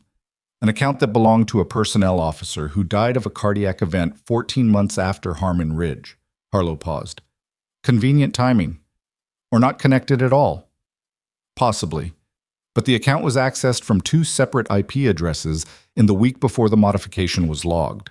One of them is registered to an administrative services contractor that, at the time, listed Apex Strategic Holdings as a client. She absorbed that. Kessler knows all this and he still hasn't moved? He knows it. He can't prove the causal chain to a criminal standard yet. The financial connections are documented, but they run through enough entities that a defense attorney can argue separation of influence. The database forensics established the modification, but not who directed it. Harlow wrapped both hands around his mug. What Kessler needed was a direct operational link, someone who could testify to the mechanism being used at the facility level and connect it to the pattern. Foss. Foss gave them the Blackridge operation in detail. He says he was recruited through the consulting arrangement and paid through a series of invoices that he now understands were structured specifically to avoid reporting thresholds. He's cooperating in exchange for reduced exposure. Does Foss know the name? He knows Reeve. He doesn't know who's above Reeve. Harlow held her gaze. You're the connection to Harmon Ridge. You're the only person who was inside that evaluation and documented what you found before the record was altered. She understood now why Kessler had been so thorough in the deposition. Not just building the current case, using her testimony as the thread that tied Harmon Ridge to Blackridge across 7 years. My altered record, she said. If I'm a named complainant, they'll use it. Kessler says the database forensics should be sufficient to establish the modification as unauthorized. It weakens their ability to use it as credibility attack. Should be. Yeah, should be. He didn't soften it. There's no certainty here, you know that. I know that. She looked at the document. There's something I need to tell Kessler, she said. Something I didn't include in yesterday's statement because I wasn't sure if it was relevant. Harlow waited. When I left Harmon Ridge, when I walked away, I didn't leave empty-handed. I kept copies of my original field notes from the evaluation period. Handwritten. The observations I made in the 72 hours before the demonstration failure, before my official report was filed and before anyone had reason to alter the record. Harlow went very still. Where are they? He said. In a storage unit in Billings. I've had them there for 7 years. She paused. I brought them with me when I relocated here. I thought if I was right about Blackridge being the next target, I might need them. Emily. He said her name like it was the period at the end of a very important sentence. Those notes are primary source documentation from inside the Harmon Ridge evaluation. If they show what you observed before the record was altered, they show everything I observed, every anomaly I flagged, the timeline, the failure pattern, the specific components I identified as showing non-normal wear. She met his gaze. They're in my handwriting, dated daily, and they predate the official report by 48 hours. If Kessler can establish that the database modification of my personnel file happened after I wrote those notes, and after I filed my original report, which the timestamps should show, then the alteration can't be framed as correcting a pre-existing error. It has to be framed as responding to what I found. Harlow was quiet for a moment. Then he said, We need to call Kessler. Kessler arrived at the break room at 0340, tie loosened, jacket over one arm, with the specific expression of a man who'd been asleep for 90 minutes and was processing this new information against the architecture of a case he'd spent 4 months building. He sat down. Emily told him about the notes. He listened without interrupting, the way he'd listened to everything, attentive, still, filing each detail in whatever internal system he ran. When she finished, he said, "You've had these for 7 years and you never came forward with them." To whom? He held the question for a moment. Fair, he said. There was no one to go to. The program management chain was compromised. The IG route requires standing, which I didn't believe I had with a falsified record in my file. I had documentation of what I'd seen, but no institutional mechanism to put it into without it being managed by the same people who'd managed my report. So you waited. I positioned myself where I could see it happen again. He looked at her steadily. That's a long play. It was the only play I had. He leaned back in his chair. He was thinking. She could see it, the specific quality of focused internal processing that looked like stillness but wasn't. The notes and billings, he said. We need to retrieve them through a documented chain of custody.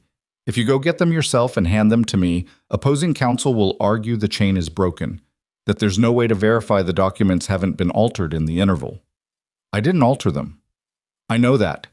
I need to be able to prove it to a jury. He paused.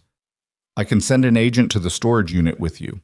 We document the retrieval, photograph the facility, seal the documents and evidence packaging on site. That establishes an unbroken chain from the storage location to my evidence log. When? This morning, as early as you want to move. She looked at Harlow. I'll come, Harlow said. She looked back at Kessler. How long is the drive to Billings? 2.5 hours each way. Then we leave at 05:30, she said. I want to be back before the facility's attorney situation gets complicated. Kessler nodded. He wrote something in his notebook, capped the pen, and stood. Get a couple more hours if you can, he said to her. You look like you've been running on fumes since yesterday morning. I've been running on fumes for 7 years. He almost smiled. Not quite. Yeah, he said. I believe that. The drive to Billings ran west through mountains that were spectacular in the early light and completely indifferent to the situation inside the car. Din drove. Emily sat in the passenger seat. Harlow was in the back, quiet in the way that people who were comfortable with silence were quiet, not absent, just conserving. She watched the landscape, ridge lines catching the first light, valleys still in shadow, the occasional cluster of ranch buildings set back from the highway behind windbreaks. She'd driven this road before, alone, in the cracked mirror truck, on the 2 occasions she'd made the trip to check on the storage unit. It looked different from a government vehicle with federal agents. Everything looked different when you weren't alone. Can I ask you something? Din said. She looked at him. He was younger than Kessler by 10 years at least. Sharper features, less worn around the edges, but with the same quality of careful attention. Sure, she said. When you arrived at Black Ridge, you had a cover identity, a plan, a timeline. You were positioning yourself for something you thought might happen. Yes. That's a significant commitment for an uncertain outcome. Yes. He was quiet for a moment, working toward the question. What would you have done if it didn't happen? He said. If the evaluation cycle came and went and Sentinel never moved on Black Ridge? She thought about that honestly. I'd have stayed, she said, and kept waiting, and found the next evaluation cycle on their calendar. She looked back at the road. I wasn't going to run out of patience. That was the one resource I had more of than they did. Din absorbed that. Harlow from the back said nothing, but she could feel him listening. You spent 7 years on this, Din said. Yes. The thing they took from you, your career, your record. Was it worth it, the time? She considered the question. It wasn't a soft question. He wasn't asking if she was okay. He was asking a harder thing, whether the accounting balanced. Ask me when it's over, she said. He nodded and didn't push it. The storage facility in Billings was a standard commercial operation. Rows of corrugated metal units behind a chain-link perimeter, keypad-controlled access, a small management office with security camera feeds running on a monitor behind the counter. The manager was a heavy-set man in his 60s who looked at Din's credentials with the phlegmatic interest of someone who'd seen federal agents before and found them less exciting than television suggested. He pulled the access log for Emily's unit without being asked, which Din noted was helpful. Unit 114 was near the end of the second row. Emily unlocked it with a key she kept on the same ring as her house key.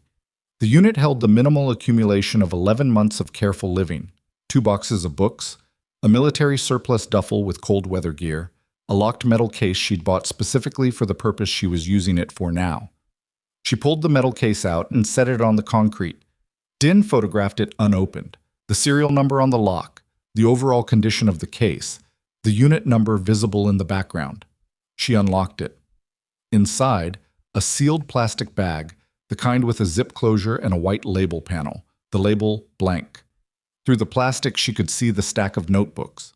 6 of them, standard field notebooks with black covers, the kind she'd used throughout her service because they were cheap and durable and wrote clearly in any weather. Din photographed the bag in the case. Then he pulled on nitrile gloves and lifted it out. He said, "For the record, can you state what's in this bag?" Field notebooks from the Harmon Ridge weapons evaluation period. 6 notebooks covering daily observations from approximately 3 weeks prior to the demonstration through the day I filed my official report. She paused.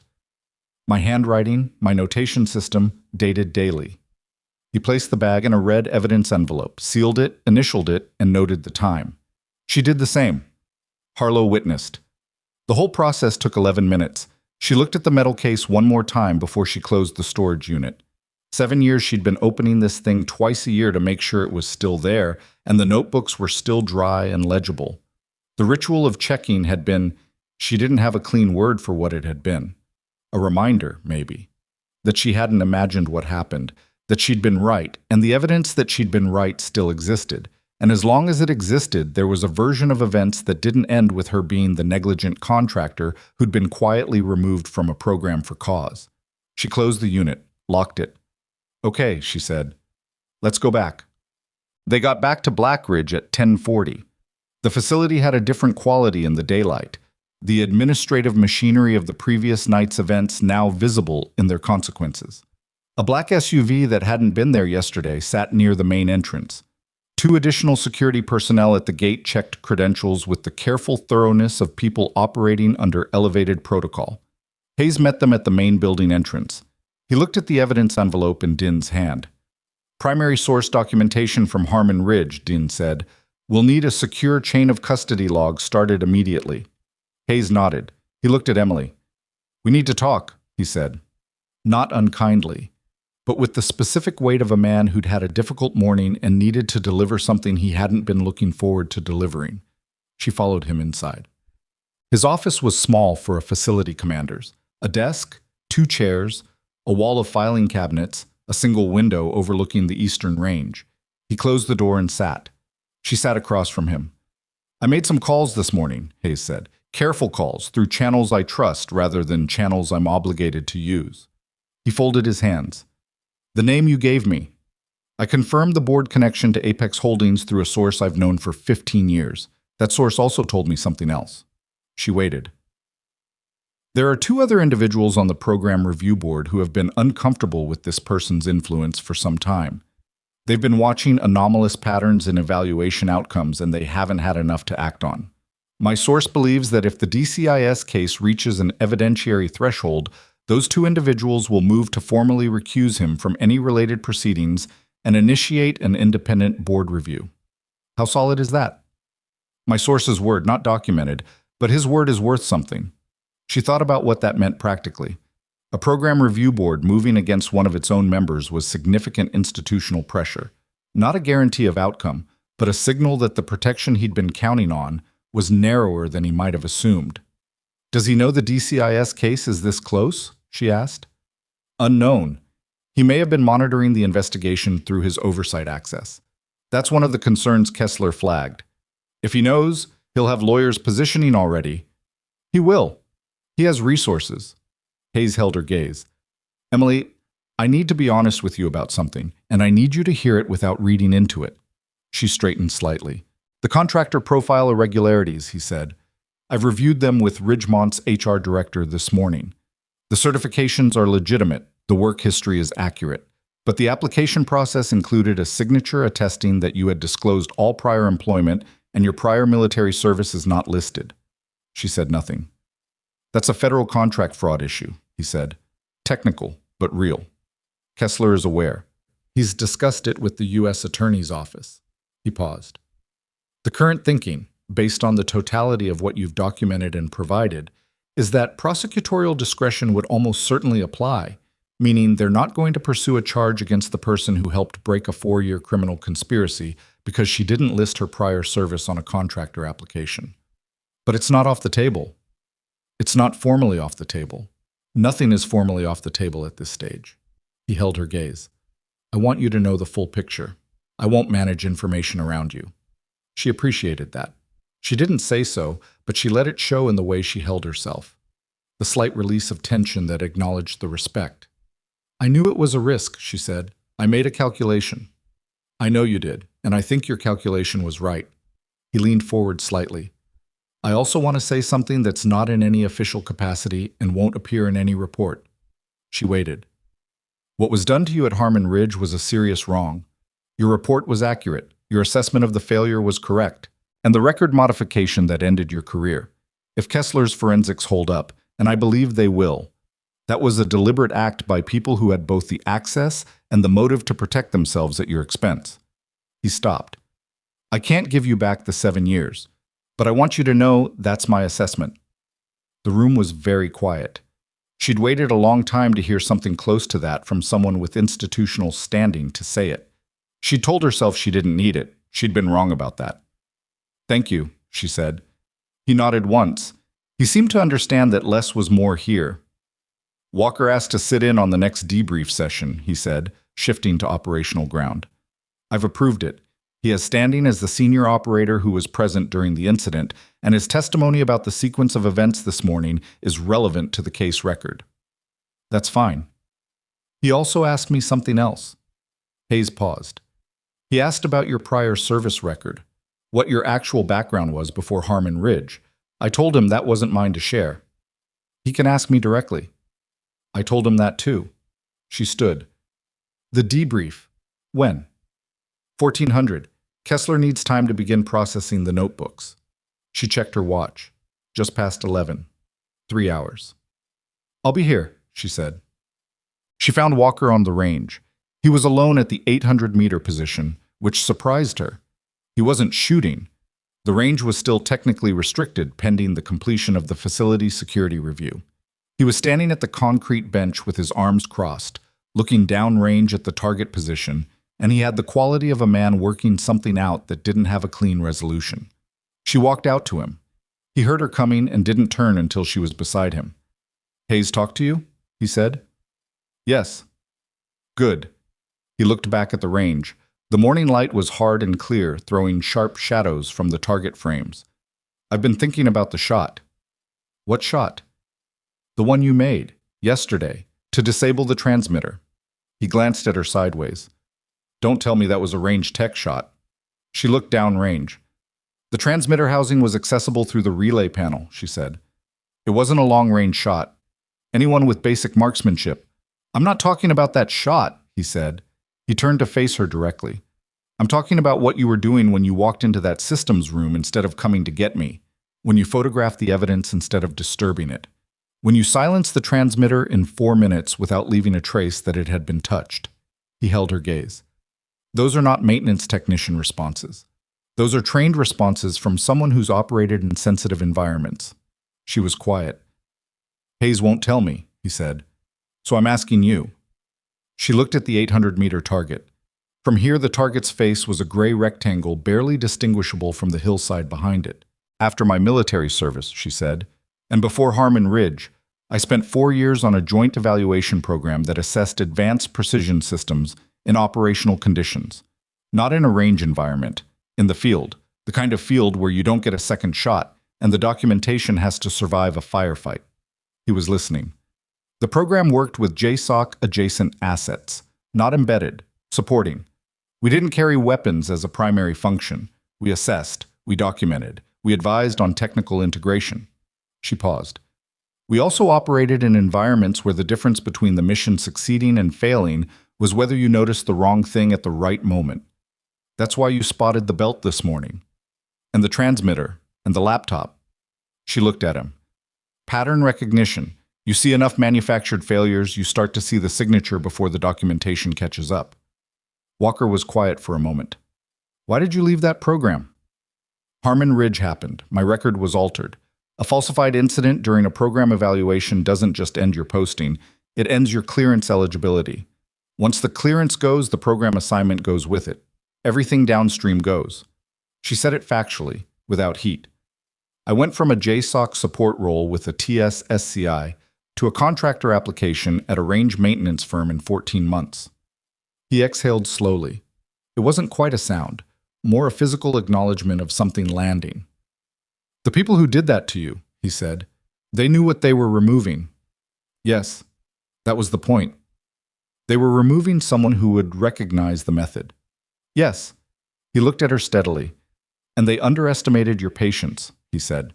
People usually do. She turned away from the range. 1400 debrief. You should probably review the DCIS summary before then. Harlow has a copy. She started back toward the building. Carter. She stopped. I read people for a living, Walker said. It's a significant part of my job, reading who someone is under pressure before I put them in a situation where that matters. I'm good at it. He paused. I misread you this morning. You had about 30 seconds of data. I had more than that. I had how you held yourself when I told you to clear the area. I had how you came to the briefing room and said what you said about the belt. I had enough to read it differently, and I didn't. He held her gaze. That's on me. She looked at him for a moment. Walker, she said, you handed me the problem the second you showed me it existed. You didn't like my answer about the belt, but you didn't throw me out either. When I brought you the transmitter evidence, you listened. She held his gaze. Plenty of people in your position would have managed me out of the room and called their own people to deal with it. You didn't. That's a low bar. It's the bar that matters. She turned back toward the building. I'll see you at 1400. The debrief ran 2.5 hours. Kessler led it with Din taking notes, Hayes present as facility authority, Walker as operational witness, and Emily as the central figure in a sequence of events that Kessler had been building toward for 4 months, and which now, apparently, had reached the evidentiary threshold he needed. He said that word, threshold, at the 0130 mark of the session. He said it quietly, without drama, the way a doctor might announce a test result they'd been waiting for. Emily registered the weight of it more in the room's response than in her own body. Hayes's slight exhalation, Walker's stillness, Din's brief pause over his notes. The Harmon Ridge notebooks, which Kessler's forensic specialist had begun processing that morning, had already yielded something significant. A dated entry from 3 days before the Harmon Ridge demonstration, describing an anomaly in the evaluation system's motor drive assembly consistent with deliberate modification. Emily had written it in plain language, with a sketch of the component and a notation about the failure pattern being inconsistent with normal wear. The same observation, 7 years earlier. Different facility, same method. This entry predates the official failure report by 48 hours, Kessler said, and predates the modification of your personnel record by approximately 72 hours. That sequence establishes that your documentation existed before the institutional response to your documentation. Which means the record alteration was a response, Hayes said. Correct. Not a correction of a pre-existing error. A reaction to a threat. Kessler looked at Emily. That's the causal chain we needed. She sat with that, 72 hours. She'd written that observation in her field notebook, flagged it through official channels, and within 72 hours someone had decided she needed to be neutralized. 7 years later, in a storage unit in Billings, the notebook had been waiting, patient, more patient than they'd counted on. What happens now? Walker said. The evidentiary package goes to the U.S. Attorney's Office for formal review. Simultaneously, I'm filing a notification to the DOJ's Public Integrity Section, given the Program Review Board connection. Kessler set down his pen. It's going to move slowly from here. These cases always do. The financial complexity alone means litigation that could run years. And the individual on the board, Walker said, faces a process. Not a quick one. Kessler paused. But a real one. The room was quiet. Emily thought about real. What it meant. Whether it was enough. It wasn't satisfaction. She'd given up expecting satisfaction somewhere around year 3 of the waiting. What it was a direction. The thing she'd spent 7 years trying to give the evidence she'd been carrying. A direction to travel that wasn't back into a drawer in a storage unit in Billings. She looked at the stack of photocopied notebook pages Kessler's specialist had made, the originals now formally logged into the evidence chain. Her handwriting, her observations, her careful daily record of what she'd seen and what it meant. She'd been right. She'd always been right. The notebooks had always said so. It had just taken 7 years for anyone with institutional authority to listen. "Is there anything else you need from me today?" she said. Kessler shook his head. "You're free to move. I'll need you available for follow-up contact, potentially depositions in the next few weeks, depending on how the review proceeds." "I'll be available." She stood. Hayes said, "For what it's worth, and I know what it's worth is limited, your contractor status here is suspended pending review of the application irregularities, but you're not being removed from the facility. That review will be handled through a separate administrative process." "Understood." "I also intend to provide a written statement to the reviewing authority outlining the circumstances and your cooperation. I can't guarantee the outcome, but the statement will be complete." She nodded. That was more than she'd had any reason to expect from a facility commander who'd met her 26 hours ago. She picked up her jacket. Walker was already at the door. He opened it and stepped into the corridor, then held it for her with the simple, unperformed gesture of someone whose manners ran beneath his training rather than from it. She walked out. The corridor was cooler than the debrief room. She felt the temperature shift and stopped for a moment, adjusting.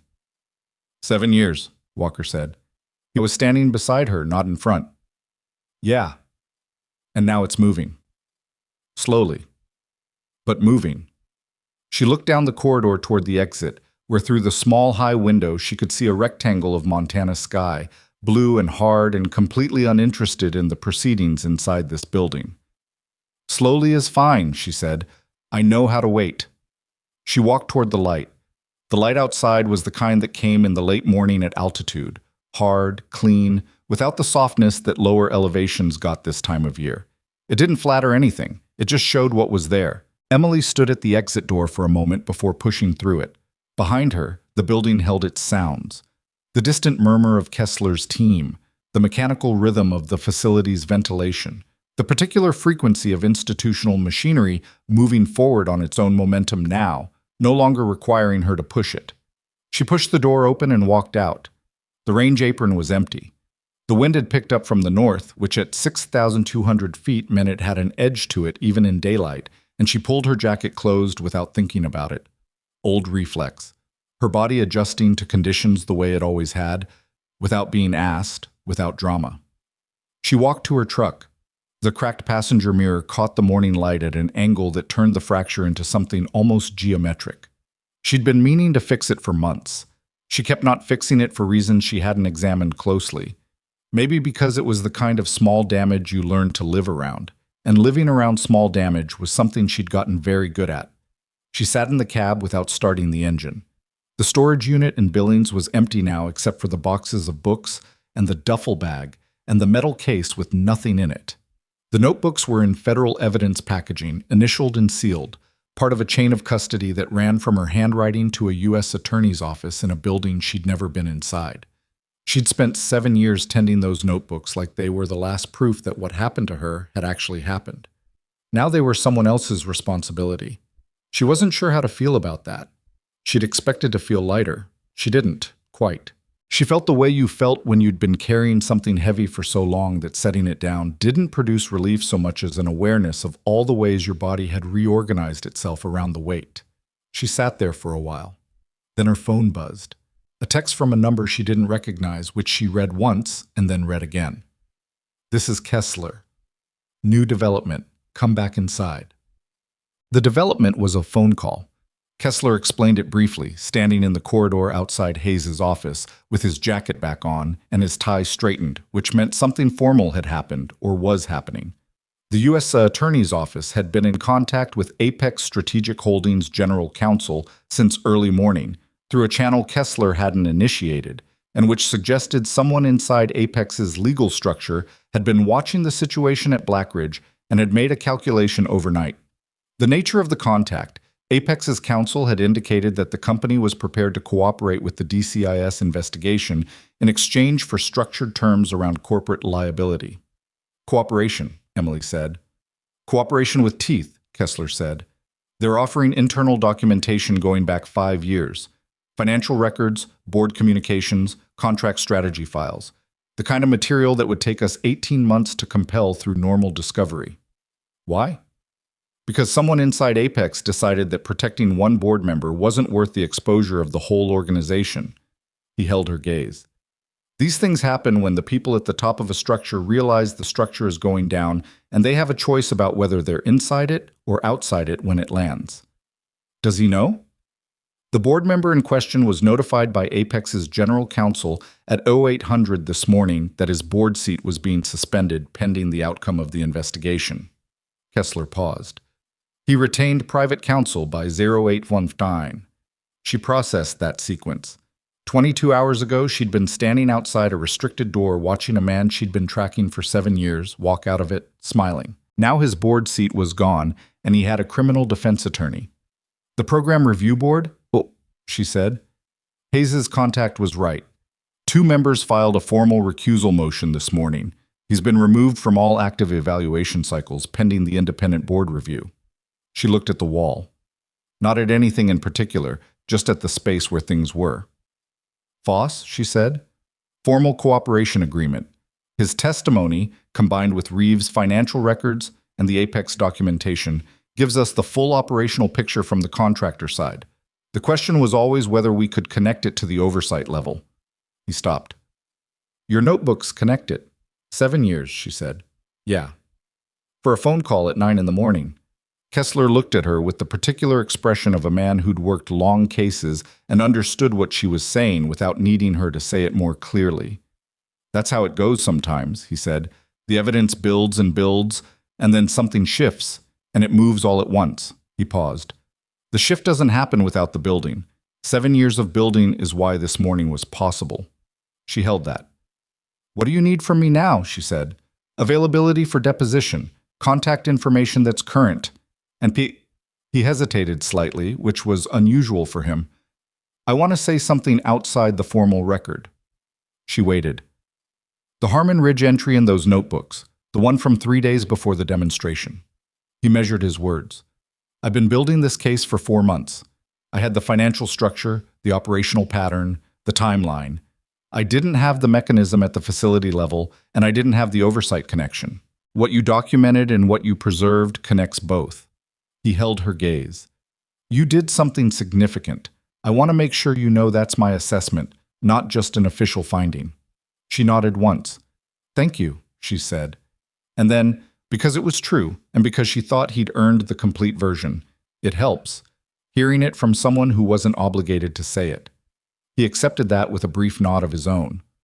We'll be in touch, he said. Well, she was at her truck again, actually starting the engine this time, when Walker appeared at the passenger side. He knocked on the window. She rolled it down. Kessler told you? He said. Yes. How do you feel? She thought about that question. 2 days ago, she would have deflected it. She was tired of deflecting. Like something finished, she said. Not cleanly, but finished. He rested one hand on the truck's door. The cracked mirror was between them at an angle, and she could see a fragment of his reflection in it, just the jaw and the collar, cut across by the fracture line. Hayes is going to recommend a formal administrative review of your contractor profile irregularities, he said, with a statement from him, from me, and from Kessler attached. The recommendation will be that no punitive action is warranted given the circumstances. Hayes told me. I'm telling you because I want you to know my statement is in there, not because Hayes asked me to write one. He paused. Because I think your record should reflect what actually happened, both at Harmon Ridge and here. She looked at him. That's... She started and stopped. You don't have to say anything. I was going to say that's more than I expected. It's what's accurate, he said. That's all. She held his gaze for a moment. There was something between them that wasn't quite friendship yet, but was the structure that friendship built on. Mutual recognition, the specific respect that came from having watched each other operate under pressure and found the result honest. Walker, she said. Yeah. The coffee thing, the offer I made on the range. He waited. I meant it, she said. If you want to know the full history, not as a debrief, just as the thing that happened to a person. He was quiet for a moment. I'd like that, he said. Not today. No, not today, he straightened. When things settle. Things take a while to settle. I know how to wait too, he said. And there was something in the way he said it that wasn't quite a mirror of what she'd said earlier, but was close enough that she recognized he'd done it on purpose. She rolled the window up. He stepped back. She drove. She didn't go back to the single-wide off Route 9 immediately. She drove for a while instead, not aimlessly, but without a specific destination, which was a distinction that mattered to her. She'd spent 11 months moving between 2 points, the rented house and the facility, with a deliberateness that had sometimes felt less like living and more like waiting in a body. She wanted to drive without destination for a little while and see what that felt like. It felt strange, easier than she expected, and stranger than that. She ended up on a fire road that climbed through pine forest above the valley floor, rising until the trees thinned and the view opened onto the full sweep of the Rockies to the west. She pulled off and stopped and sat with the engine running and the heater on, watching the mountains do nothing but exist in the hard afternoon light.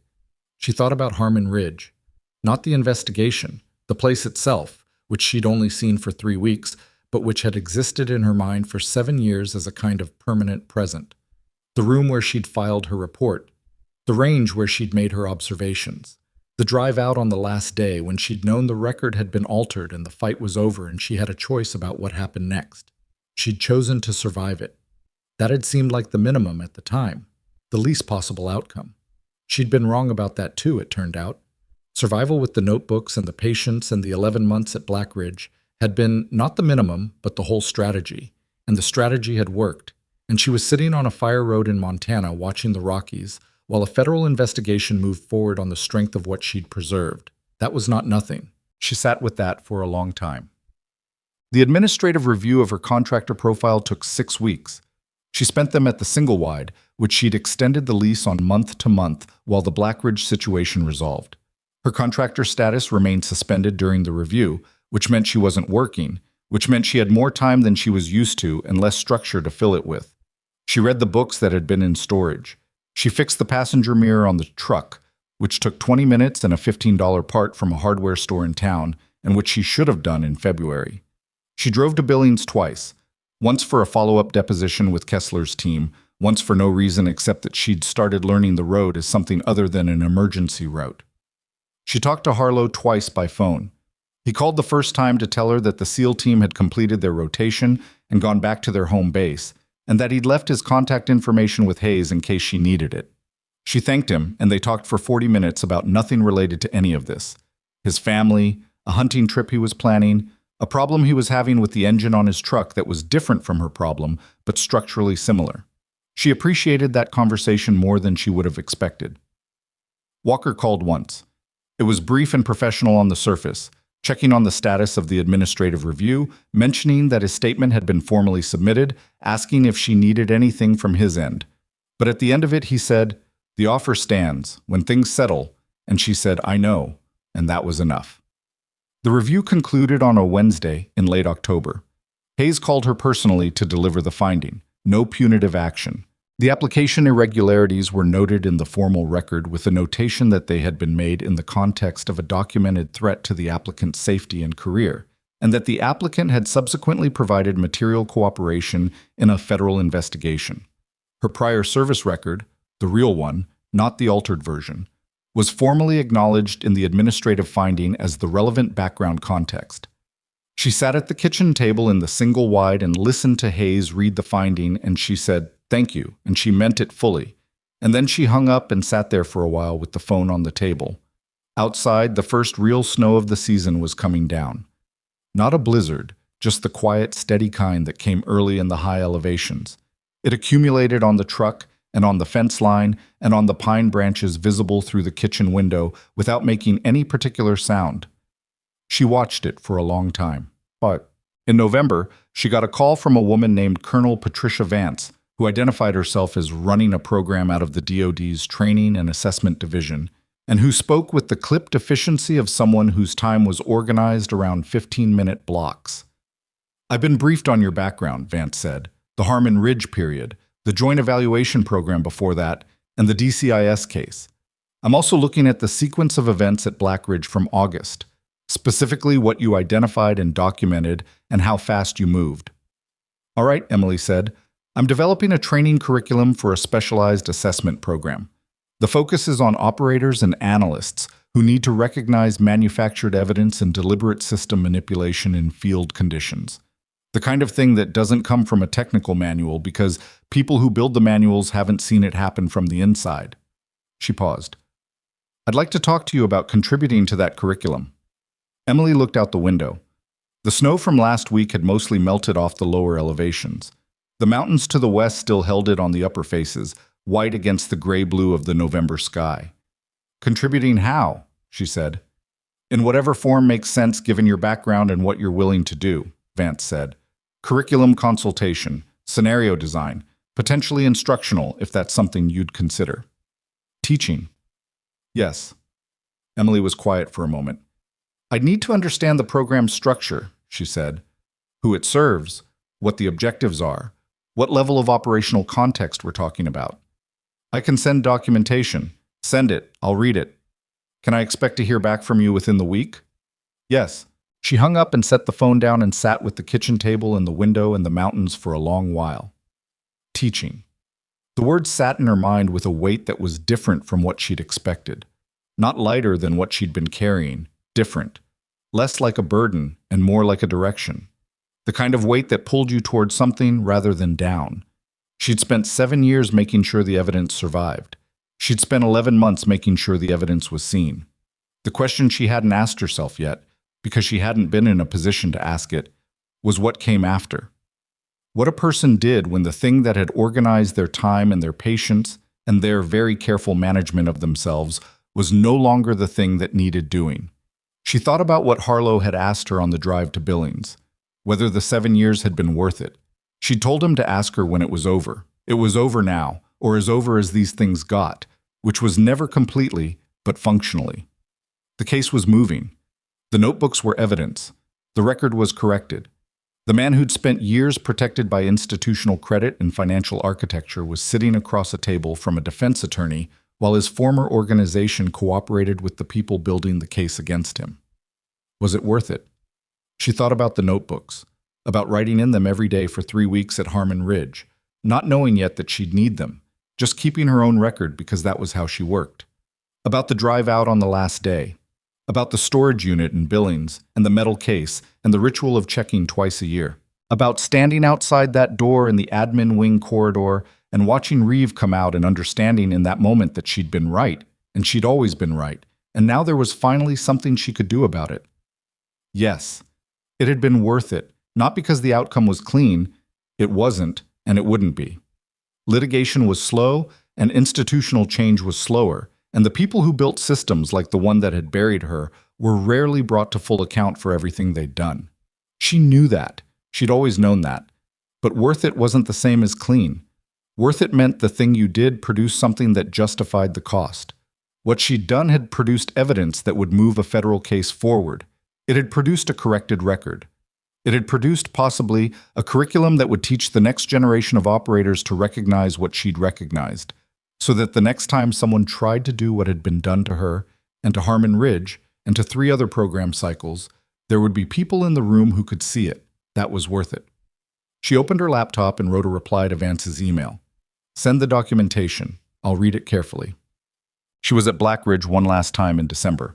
Not working, the contractor position had concluded with the end of the review period, and she hadn't renewed it. She came because Hayes had called and said that the facility was running a small internal recognition event for personnel involved in the August incident, and that her presence was requested if she was willing. She drove the familiar access road in the early morning, the last 4 miles of pothole and switchback, the cold air, the pine resin and rock smell when she stepped out. The mountains were fully white now, snow all the way to the lower elevations. The sky above them the particular deep blue that came with cold, clear December air. The event was small. No ceremony. Hayes wasn't a ceremony person, which she appreciated. It was in the main briefing room, coffee and chairs, and about a dozen people who'd been involved in various ways. The facility security officers who'd processed the evidence. The Ridgemont administrative staff who'd cooperated with the investigation. two of Hayes's staff officers. Walker was there. She hadn't expected that. He was in civilian clothes, jeans and a jacket, no insignia, which made him look simultaneously more ordinary and more like himself. He was talking to Harlow when she came in, and he saw her over Harlow's shoulder and gave a brief nod that acknowledged her arrival without performing anything for the room. Harlow turned and said, "Carter," with the plain warmth of someone who'd decided she was worth knowing and acted accordingly. Hayes spoke briefly. I was not a ceremonial man, and his remarks reflected that. Specific, honest, with a directness that didn't reach for emotional register, but landed there anyway because the facts he was describing carried their own weight. He talked about what had been at stake, about what the investigation had produced, about the people in the room and what each of them had contributed. When he got to Emily, he said her name and said that she had demonstrated the particular quality of someone who does what needs doing regardless of whether the structure supports them, and that the facility and the program were better for it. She didn't say anything. She wasn't called on to say anything, which was correct, because there wasn't anything to say that the previous 4 months hadn't already said more completely. Afterward, she and Walker stood outside on the range apron with coffee that was better than anything she'd made in the single wide all November. Someone had brought a proper coffee setup, and they looked at the 800-meter target position in the December light. "Vance's program," Walker said. "You decided?" "I'm going to do it," he nodded. "Curriculum first, see how that goes." She looked at the target. "If the scenario design works, maybe instructional. I don't know yet." "You'd be good at it." "I have no idea if I'd be good at it. I've never taught anything." "You taught me something in about 12 hours, he said. She looked at him. "What to pay attention to," he said. "Who to pay attention to." He held her gaze. "I've been doing this job for 11 years. I'm good at reading threats. I'm apparently not as good at reading the people who are also reading threats." He said it evenly, without performance.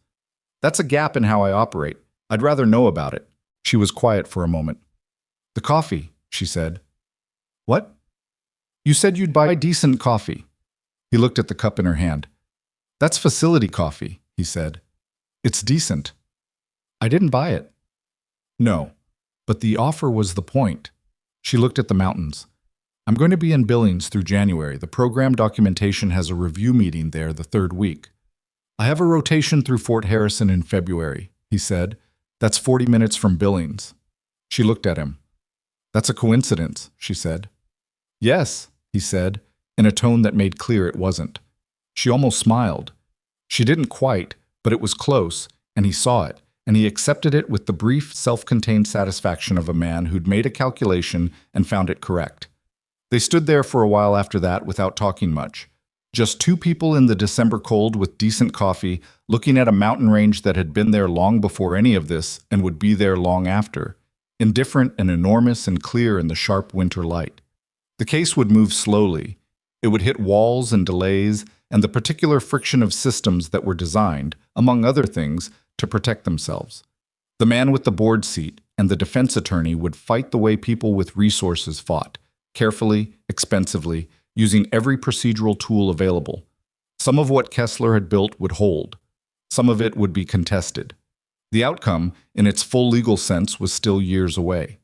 But the notebooks were in evidence. The record was corrected. The mechanism that had run undisturbed through 3 program cycles and tried to run through a 4th had been documented, exposed, and named. And Emily Carter was standing on a range in Montana in December, drinking decent coffee, with the kind of future that was uncertain and specific and hers, not the future she'd had before Harmon Ridge, not the 7 years of careful surviving, but something that had been made possible by both of those things and had not existed until she'd gone through them. That was not a clean ending. Life didn't deal those. But it was a true one.